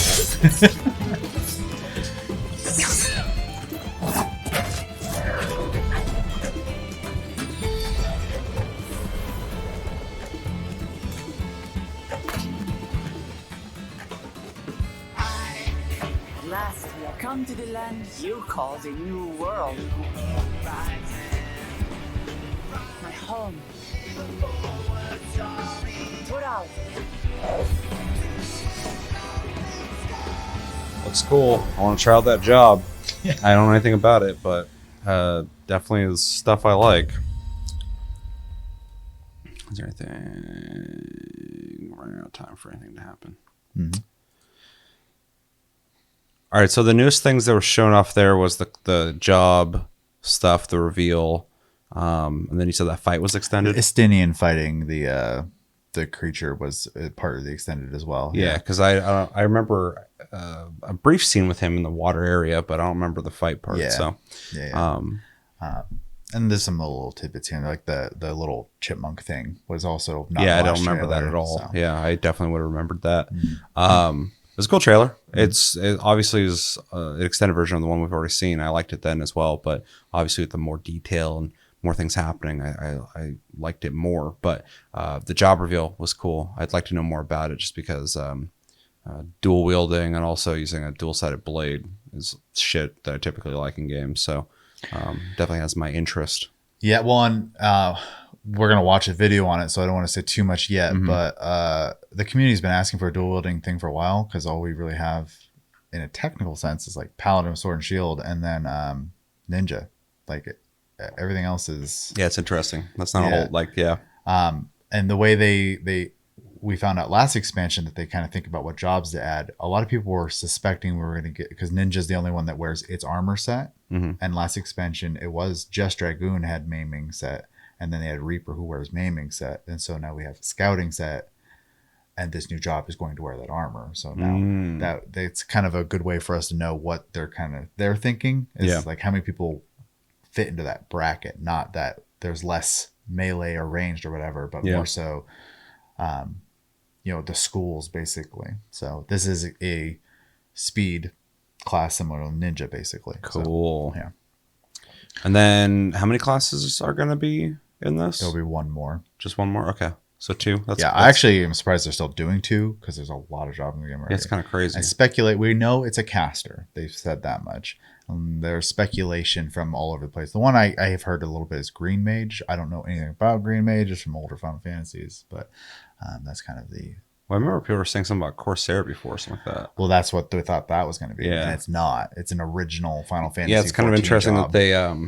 that they didn't do that and did something else, because it sounds like that would have fit this perfectly. The theming, everything. It does. Now, the weapon has been used in Final Fantasy IX and in Final Fantasy XII. Zidane uses that weapon, and so does, I think it's Cabranth in 12, if I'm not mistaken, uses two swords that turn into one dual blade sword. So that concept exists in Final Fantasy already, but this job is an original to this game. So, Is there any possibility that they would still introduce Corsair as the second one? well, I can't say no. They can do whatever they want, but as a caster, that doesn't make sense to me. So, Well, does it have to be a caster though? they've said Just it's a more- caster. Oh, they have. They've said Okay, it's a caster. Okay, so they confirmed it. That makes sense. Yeah. But the thing I think about is the Gunblade class Gunbreaker. doesn't necessarily seem like it would be a tank, but it is.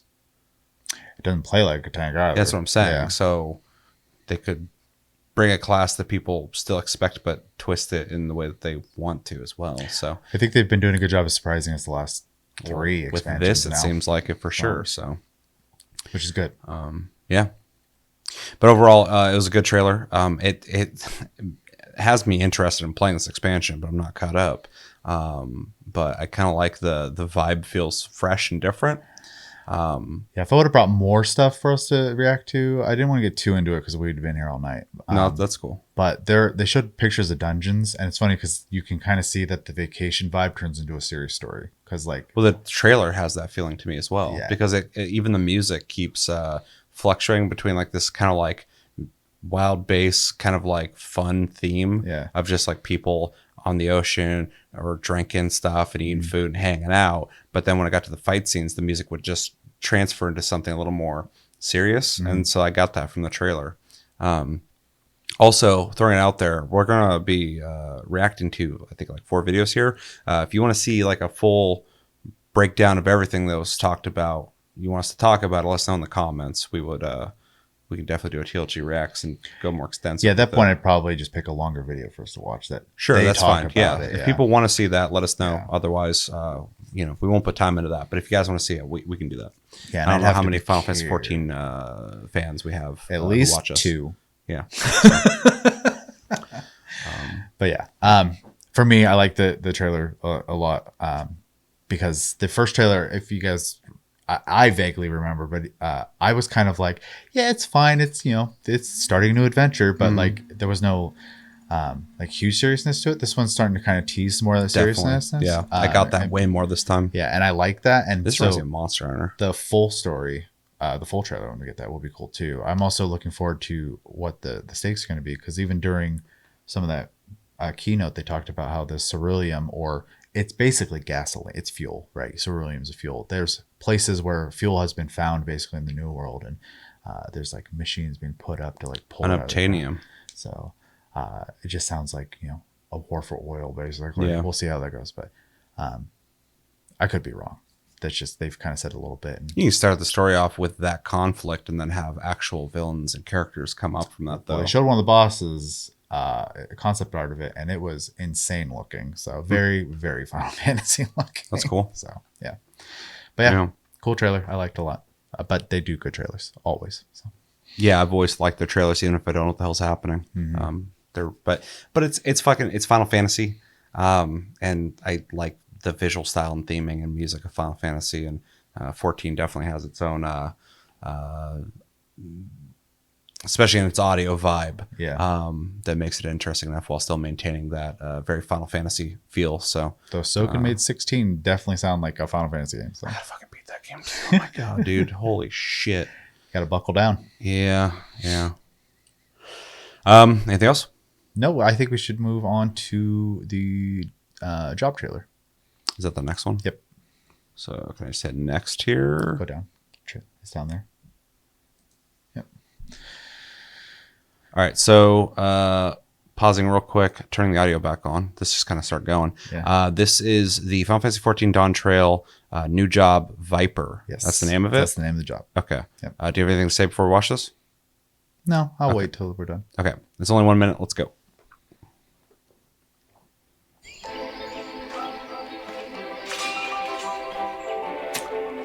Like the swashbuckler look.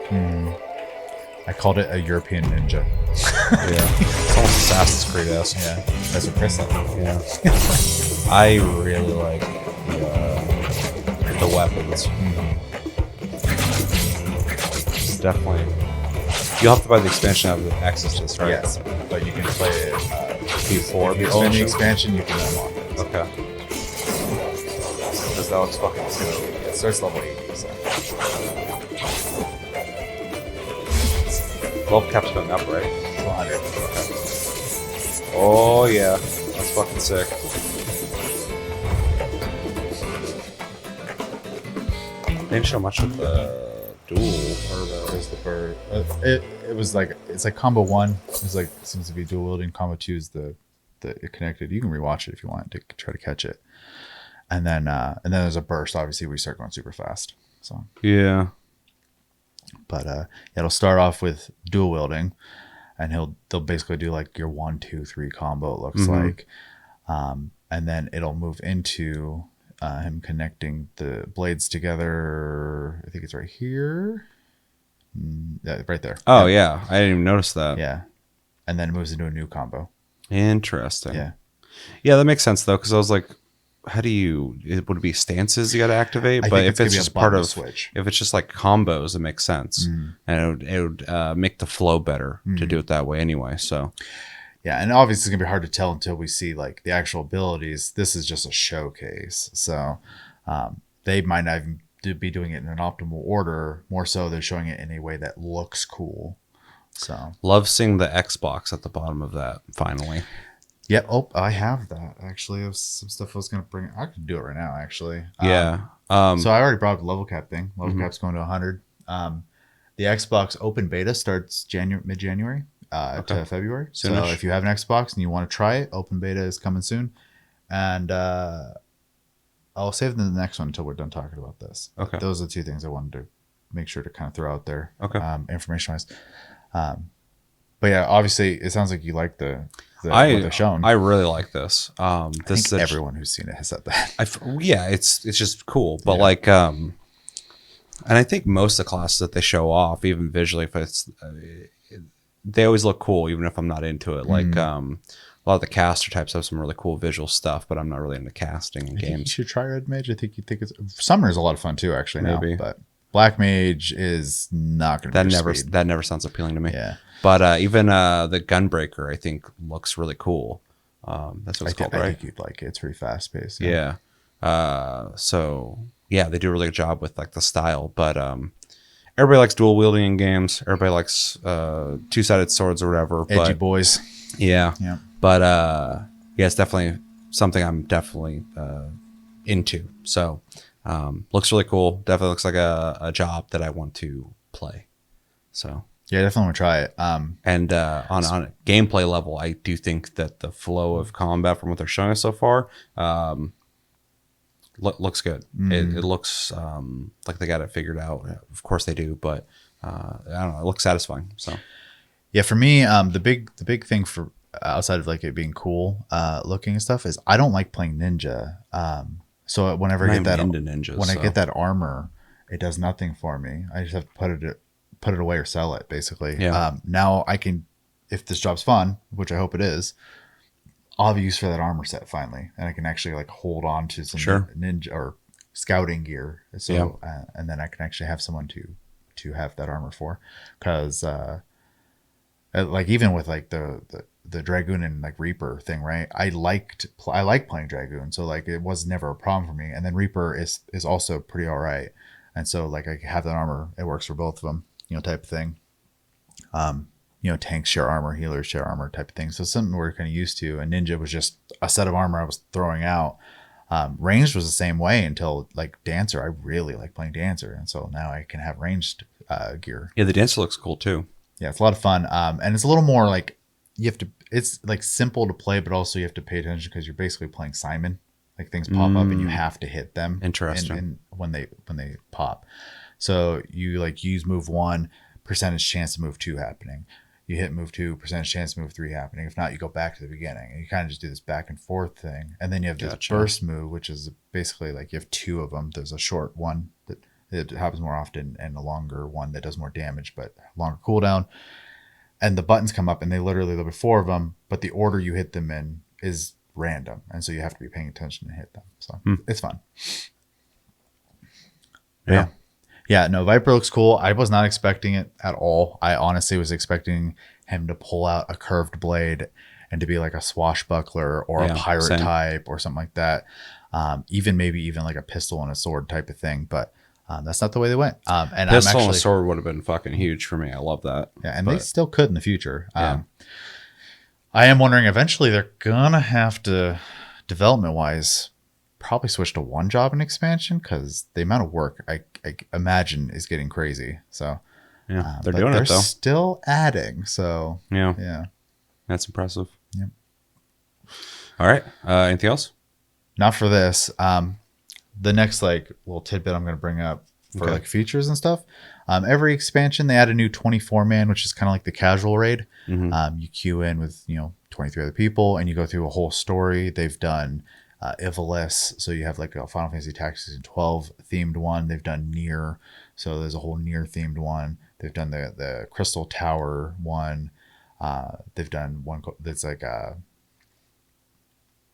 has to do around like Diablos and stuff like that. And now the new one is called Echoes of Vana'diel, or if you're not familiar with the name, that's Final Fantasy XI's world. So they're bringing Final Fantasy XI theme stuff into 14 as a raid series. So that's cool. Yeah, it'll be cool. Yeah, I feel like people kind of forget about 11.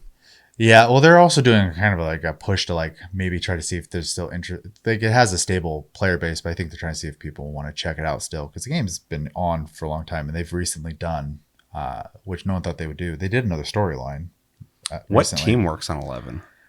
It is a bit of a ghost team, but it is still part of, I think, Creative Business Unit 3. So, okay, interesting. Yeah. I could be wrong. Correct me if I'm wrong. I'm so out of the loop on 11. So yeah, I never even think about it. So yeah, I want to go through and probably play it at some point, because I know you can have bot companions now to just play through the game. I'd be interested in going and checking that game out again. I have played it somewhat recently, and if you're not okay with menus, it's gonna be hard to play. I remember back in the day. Yeah, but drove me nuts when I was younger. Yeah, well, it's the same.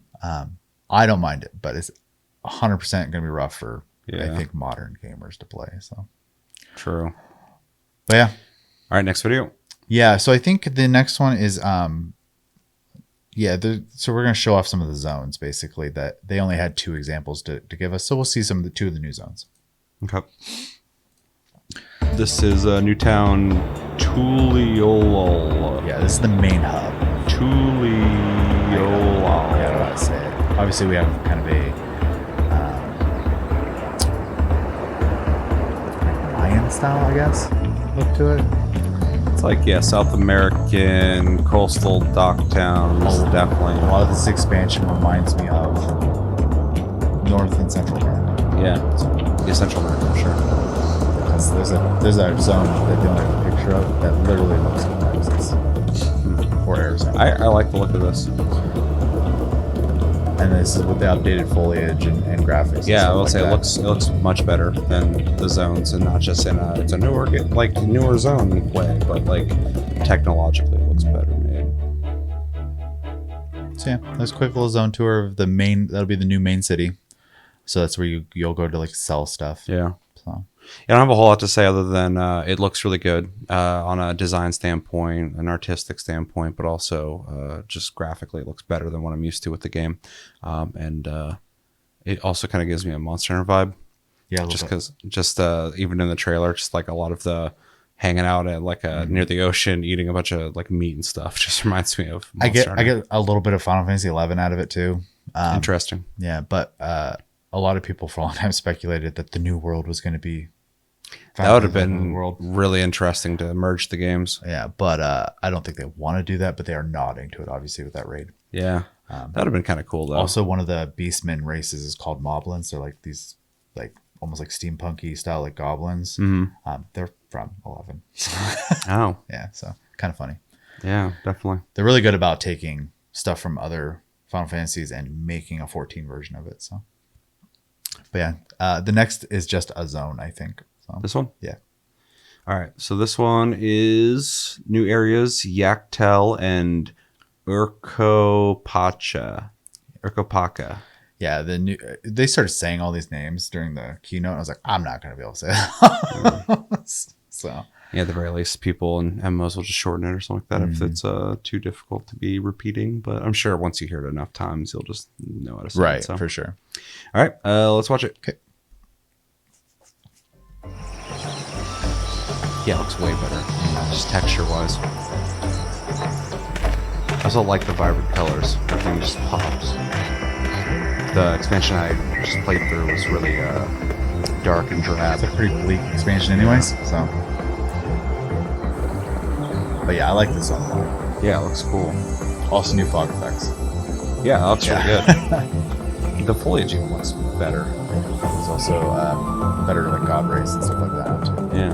I was gonna say that earlier that the lighting looks better, but I'm not sure if they did. They did.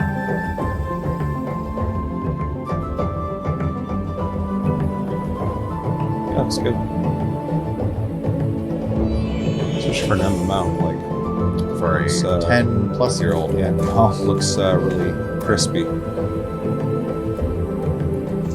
I really like the zone. Very too. Looks cool. Yeah, I'm not a huge fan of the main hub. I mean, it's fine, Yeah, it looks cool. but this I like it. I like that it's like grassy, but it's like mountainous, Mhm. like really rocky. I don't know. It's kind of cool. Cactuses. Yeah. Like I said, you got this weird like North America / Central America thing. Yeah, it just reminds me of like Machu Picchu or something. Yeah, it's really cool. I like that a lot. So weird seeing Xbox on there. Yeah, well, good for them. No, I'm thrilled Tough for them. We were obviously talking through it, but the big thing is like the grass is actually like grass and stuff. I was now gonna, with yeah. flowers and stuff. While I was in saying it. the foliage, like Yeah. actually, there's like individual blades of grass that look pretty good. I Yeah. don't know where the hell that was I'm at. sure up close you're still going to see like with the pixels and stuff like that. It is an older game for sure. It's just going to be that way. But Stuff like that, it looks best at a distance, Mm. where you can get the accumulation of many blades of grass, and it looks good. yeah, but from a scenery point of view, it's going to be really nice for sure. I'm looking forward to them taking some of those systems and putting them in old content because there's, especially in Shadowbringers, there's some zones I just love and I just want to see them updated. So Yeah. Yeah. It's interesting how we get a shot here of like, it almost seems like, oh, it's the same area, just at night and day, Mhm. but that this is all burnt down. So obviously something happened there. well, you saw like it looked like a war machine that was broken. Yeah, down and there's too, arrows in the ground as well. yeah. So it'll be interesting to find out what happened there. Yeah, I think there's like tribal wars and stuff like that happening. Yeah, that would make sense. Yeah. Like I think that fight we see with the job reveal in the trailer is like a test of strength thing too. Mm. So it's not like an enemy so much as it's just like the leader of a clan and you fighting each other type thing. I'm not 100% sure, obviously, but Yeah, we'll find out. yeah. But yeah, no, it's really cool. It's also kind of funny to see all these cactuses and stuff because I'm like, we're like getting close to home here with some of this stuff. So not for us up in Washington, but in America and stuff. Yeah. So Yeah. Yeah. Yeah. I really like the way it looks in every way. So yeah, makes me want to get to this point in the game so I can actually check this out. I would love for you to do that. It's not so much time, but yeah, I do want to keep playing the game. So Going forward, we just have collaboration videos. So if, like Seth said, if you want to hear us talk more about like what is in it in more detail, stuff like that, we can do that.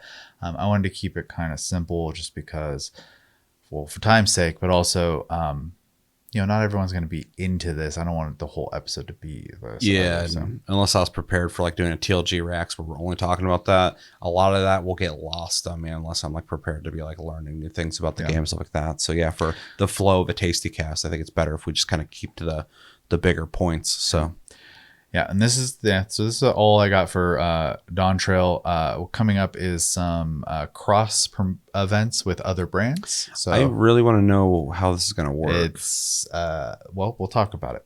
Okay, so this video is a collaboration between Final Fantasy XIV and Fall Guys. Which this is part 2 of that collaboration. They already did part 1. Fall Guys had Final Fantasy stuff in it, so this will be Fall Guys coming to Final Fantasy XIV. Yeah, we'll watch it and then you can tell me more about it.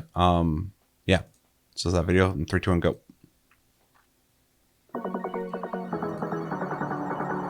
Looks like Fall Guys. Except it's 14. Yeah, it's weird.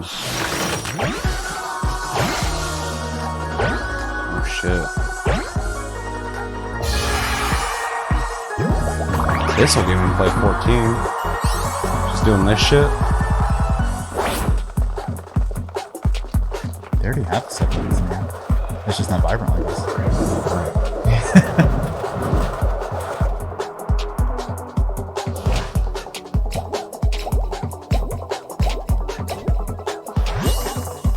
It's weird. It looks like Fall Guys, but like you look at their movements and how things are moving and stuff, and it's obviously 14. Yeah.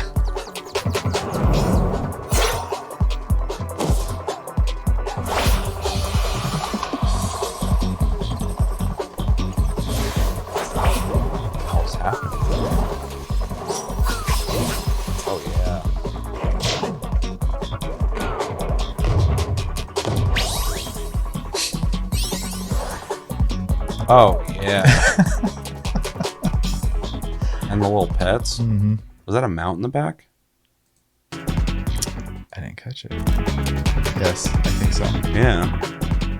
They're hiding that shit. Yeah, because you got the little fall guy here, which I love, and then whatever the hell that thing is. I don't even know. Oh, Some it's kind like of a little penguin. Yeah, but then this thing in the back that's hiding. Rhino. Yeah. That's going to really take you out of 14 when people are riding that. Yeah, but we're past that point. Yeah. So. Yeah, it's already been done. So how's this going to work? Are you going to... So it's going to be a golden saucer event, which is where the jump puzzles already are right now in the game. Okay. It will not always be there, so it's going to be something that kind of comes and goes. Okay. And you'll just go up when it's available. You'll queue in. It'll take the amount of people, make an instance for you, and you'll do a course. And then depending on your points and score, if it's golden saucer, it might end up being MGP, which is the currency of the gold saucer base. You might just earn X amount and get rewards, but I assume it's either going to be that or it'll have its own currency. We'll see. That's usually how these kind of things work. So yeah, I kind of love you can just play Fall Guys, but with your character in Final Fantasy 14. yeah, It's probably not going to play like as smooth because the game wasn't built for like being a platformer, but it probably worked just fine. yeah, it's hard for me to, because they have platform, like they've just introduced their third or fourth course now to the gold saucer for platforming. But it has like things hitting you and shit. No, but they do that. Like these mechanics are all in raids. Yeah, just like the not spinning, the weird like confused thing. Like it's all just. Well, I assume it's all with an engine. Yeah, but they've just added a. But like as a course where you're like having them constantly. They have done like that before, yeah. Okay. And there is one game in the gold saucer where Yojimbo shows up and there'll be like piles of gold. You try to get them before the dog knocks you off the platform and stuff like that. So I mean, they have all sorts of stuff. It's just they've had time to add a bunch of stuff to the game over the years. So and a lot of the focus, like when you've been playing, has just been MSQ. So you haven't really done a lot of the side stuff. Yeah. There's a lot of goofy stuff in the game if you want to do that stuff. So yeah. Overall, though, I think this actually looks really cool. I like it as at first, I'm like, if it's just an event, it makes sense. It doesn't have to be like hard coded into the game, but as like a little side thing to do at the Golden Saucer, that makes complete sense. I also like that it seems like there'll be rewards for doing this. The things we saw at the end, I assume, will be things you get for doing this, which will definitely make it worth doing, not just for the fun factor, but also because you want all the stuff. Yeah, it's a fun little thing that I definitely welcome, because I think in MMOs you need stuff to kind of break up the monotony of hard questing or raiding or definitely doing dungeons, just doing fun shit. Like I always say, social stuff is, for me, super important in an MMO. And this is definitely something like that I think looks awesome. So can I access the Golden Saucer? Yeah. Okay. I've never even been there. I don't know what the fuck it is. So well, next time you're on, if you want to go there, I can show you around. Yeah. Anything to say on it? It's actually I was curious what they were going to do, because I saw the one for Fall Guys made sense. They did the battle pass. They put a bunch of 14 related like cosmetics and stuff in there. I was going to do it, but we got real busy and I didn't even get a chance to. It's come and gone. Now that it's coming to 14, I didn't actually expect them to do just. They went all out.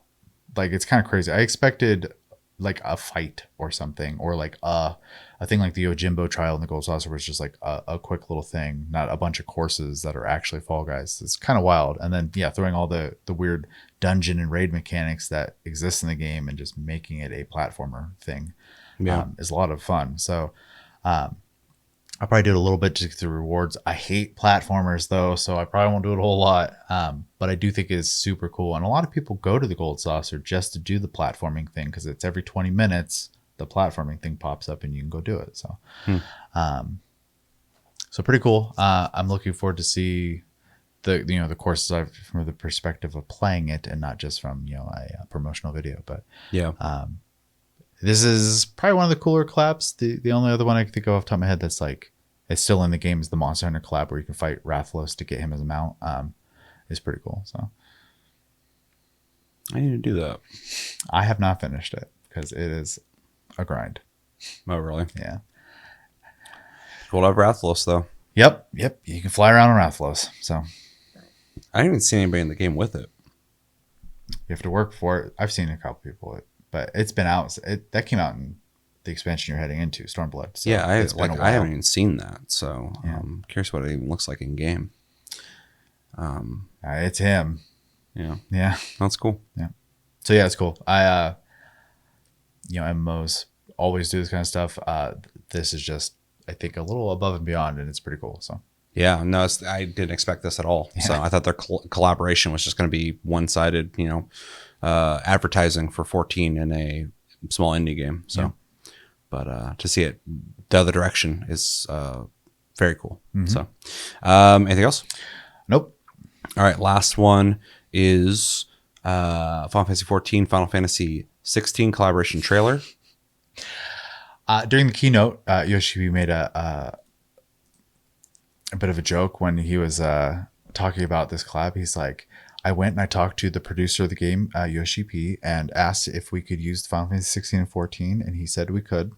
And I was like, oh, okay. So, Yeah, it makes sense. and he made a few more jokes about talking to himself, basically, about the collab. So it was fun.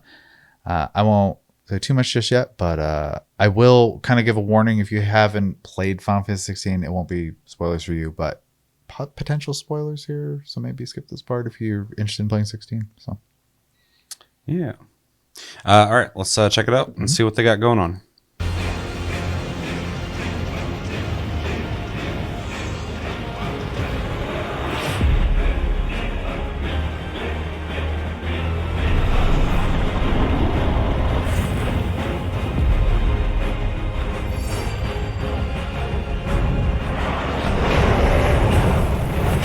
there it is.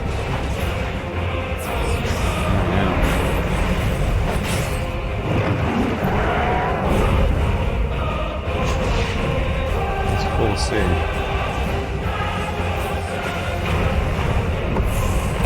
Phoenix Wing.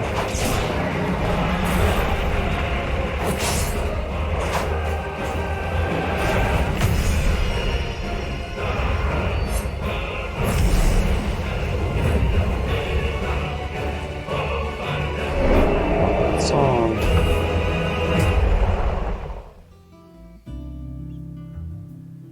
Now for the goodies. Oh, yeah.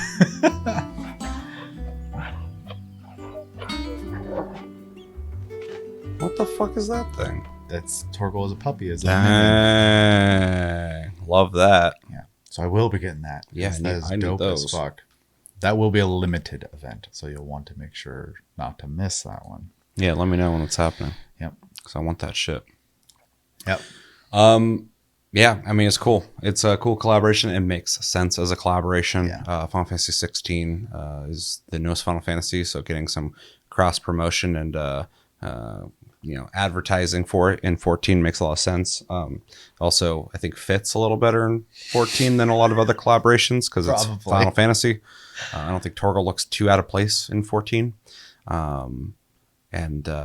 Yeah, I mean, this fight looks really cool. Torgal as a mountain fucking puppy Torgal is adorable. Definitely things I want. So, yeah, I definitely think it looks cool, and I think it makes sense. So, this made me want to play 16. Just watching this, so I need to go sit down and play that. This collab's pretty cool. It reminds me a lot of the 15 collab where you got to fight Garuda. So, Oh, yeah, I forgot there was a 15 collab because everybody's got that fucking car. yep. But the Garuda fight was really cool, and you got to do the warp strike like you do in 15. So, Garuda fight in 16 is fucking cool. yeah. That was a really cool fight. Probably one of my favorite ones, actually, in that regard. The whole time I was just like, whoa. Anyway, we're not talking about 16. Yeah. And then, so yeah, them doing kind of a similar thing with this where you get to fight, Ifrit, a very cool looking Ifrit, I might add. I love the way he looks in 16. And then having some of the gimmick fights, like you had the dodge, you kind of saw him kind of go sideways with the blue streaks behind him, and then the Phoenix wing and stuff like that. Those combat actions are pretty cool. They, since Stormblood, have added a lot of cool, like, play a different way than your main character things, and this is just, you know, adding on to that. So it's pretty cool. Yeah, like right there, the dodge. That's not the Paladin's dodge, so that is definitely part of this, unless it is and I'm just wrong, but I feel like that is a mechanic for this. And then yeah, them taking some of the old school raid things like the block there and just throwing it in there is cool. So I need the Torgal mount. That thing's dope. I already have like the one you buy in the shop where you can pet it and stuff, and them just adding those emotes to Torgal is awesome. So yeah, looks cool. So weird to see it translated from the graphics of the PS5, you know, newer Final Fantasy to 14. Effectively it's still a PS3 game. Yeah, it still looks like Torgal. So it's like it's neat to see a older engine have something look, you know, really good. Yeah. So, do we have anything else? That's it. All right. How are you feeling about the future of Final Fantasy 14? I mean, I'm feeling good about it. Yeah. I know there's a lot of weird videos on YouTube right now because this expansion has been mixed received, mostly just content-wise, because I hate bringing this up because, you know, it's the same old story for years now. But the main part of the development of this game was during all the crap that was happening in the world. Yeah. And so it's kind of content-wise, you know, you get done with it really fast and there's nothing to do for a while. So they have said this is the expansion coming up that it is the most content they've put in an expansion. So I'm going to be kind of holding them to that because myself included, I love Endwalker, but I don't log in all the time. So as for Shadowbringers and even Stormblood, I was always on. So yeah. Just throwing that out there. I don't have like huge negative thoughts though. There's a lot of content creators out there who just, you know, they're trying to get clicks and so they're dramatic about it. I know that when I hop on, especially on the weekends, there's still a queue to get on the server. So I know the game's healthy. And the fact that I didn't mention earlier, but first off, they're adding obviously Xbox support, but they're also testing out cloud servers. That's going to be an open test as well coming up soon. To support their physical servers. They're going to add some cloud capacity to it as well. And that is going into a test here soon. Cloud servers. How's that going to work? It's just going to be helping the servers right now but using the cloud. So as well, in tandem, I believe, if I was paying attention correctly to that. Interesting. Or they will be new servers that are cloud-based. I don't know, but they're apparently they're based on the East Coast. Which is going to be weird for me because the servers are on the West Coast, so my ping is sorry, East Coast guys, specifically Scream, sorry, and Togi. There's like my MS is like 32, right? So like there's no lag for me ever. Versus like East Coast has a little bit of a delay, so they can't weave as good. So the game is designed obviously with that in mind, but I can get away with some stupid stuff that they can't get away with. So yeah, I never thought about that. Yeah. Yep. So I'll probably participate in that. They invite everyone across the world. They want to stress test basically this cloud system they're going to try. Basically, they said, you know, they want to make sure the servers are constantly healthy going forward with growth and stuff like that, and they think this is going to help with that. So, but they're just basically like, you can start at any point in the game. We'll give you 50 million gil. Just come play on those servers for, you know, the couple, like the week or so they'll be on. So. Yeah, so I might try that out just to see how it works. But yeah. So yes, I'm you know, the only way the game's going to do bad is the same thing we say about every single, specifically with Blizzard, but with every single MMO. You have to kill yourself. No one's killing you.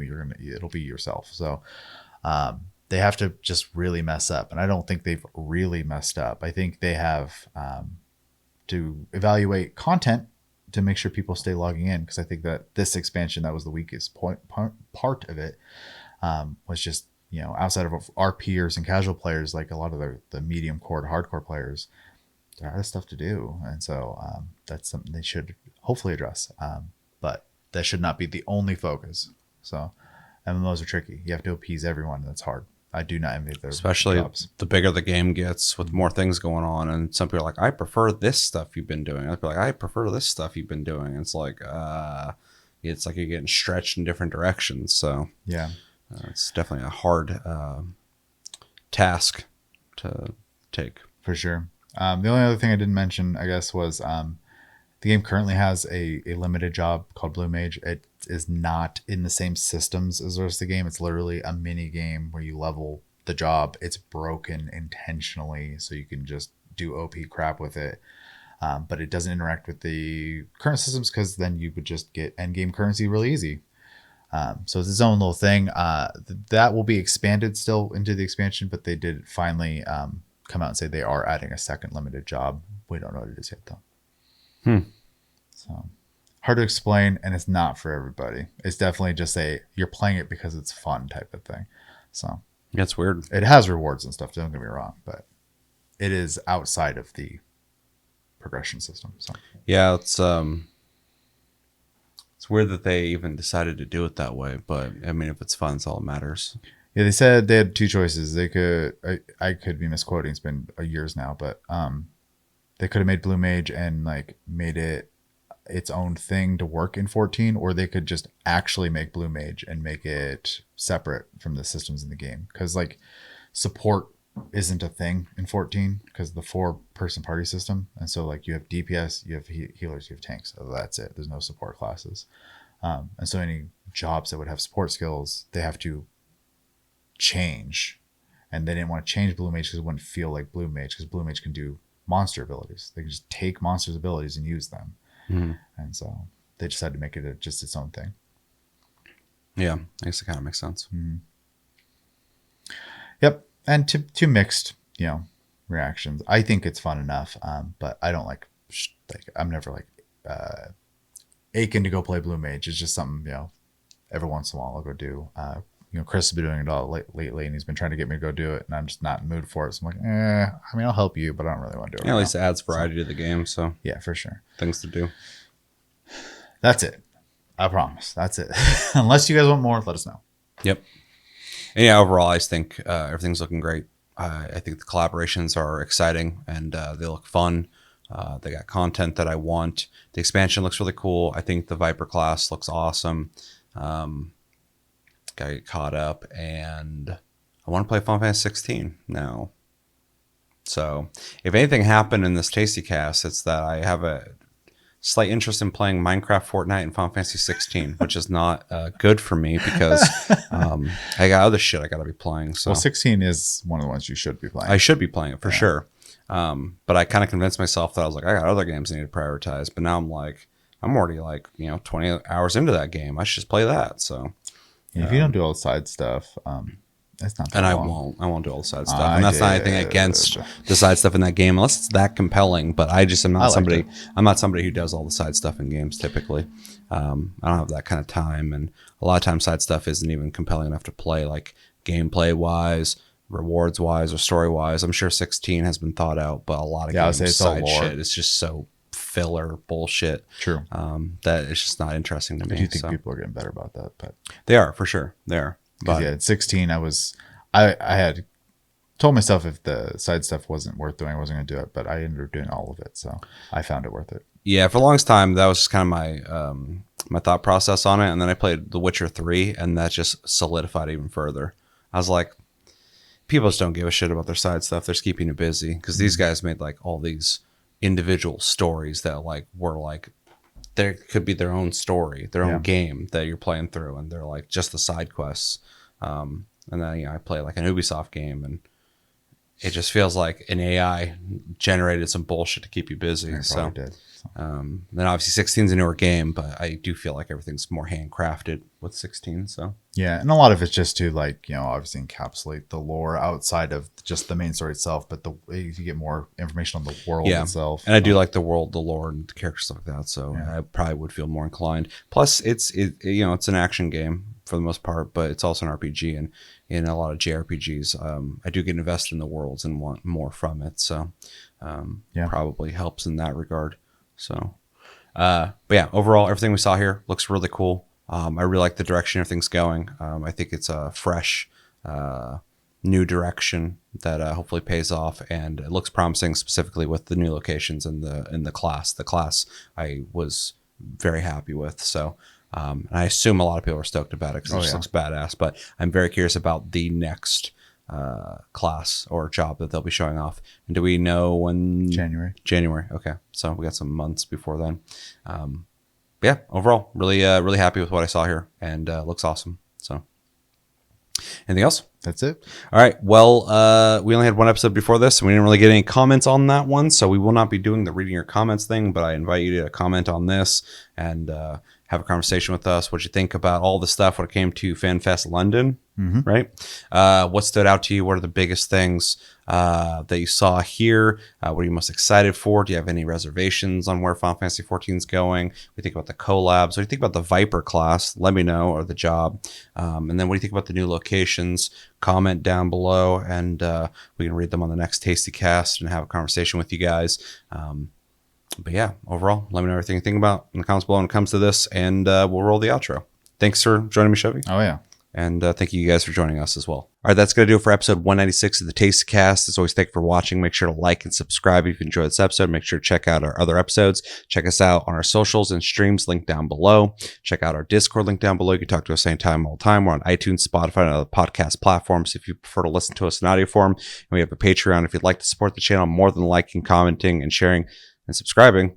If you're brand new. And I have a TikTok link down below as well if you'd like to watch my short form content or watch the altered versions here on YouTube as shorts. 60 seconds. I have to chop them up for that. But yeah, thanks for watching. I've been Seth, and until the next episode, have a good one, guys, and take it easy.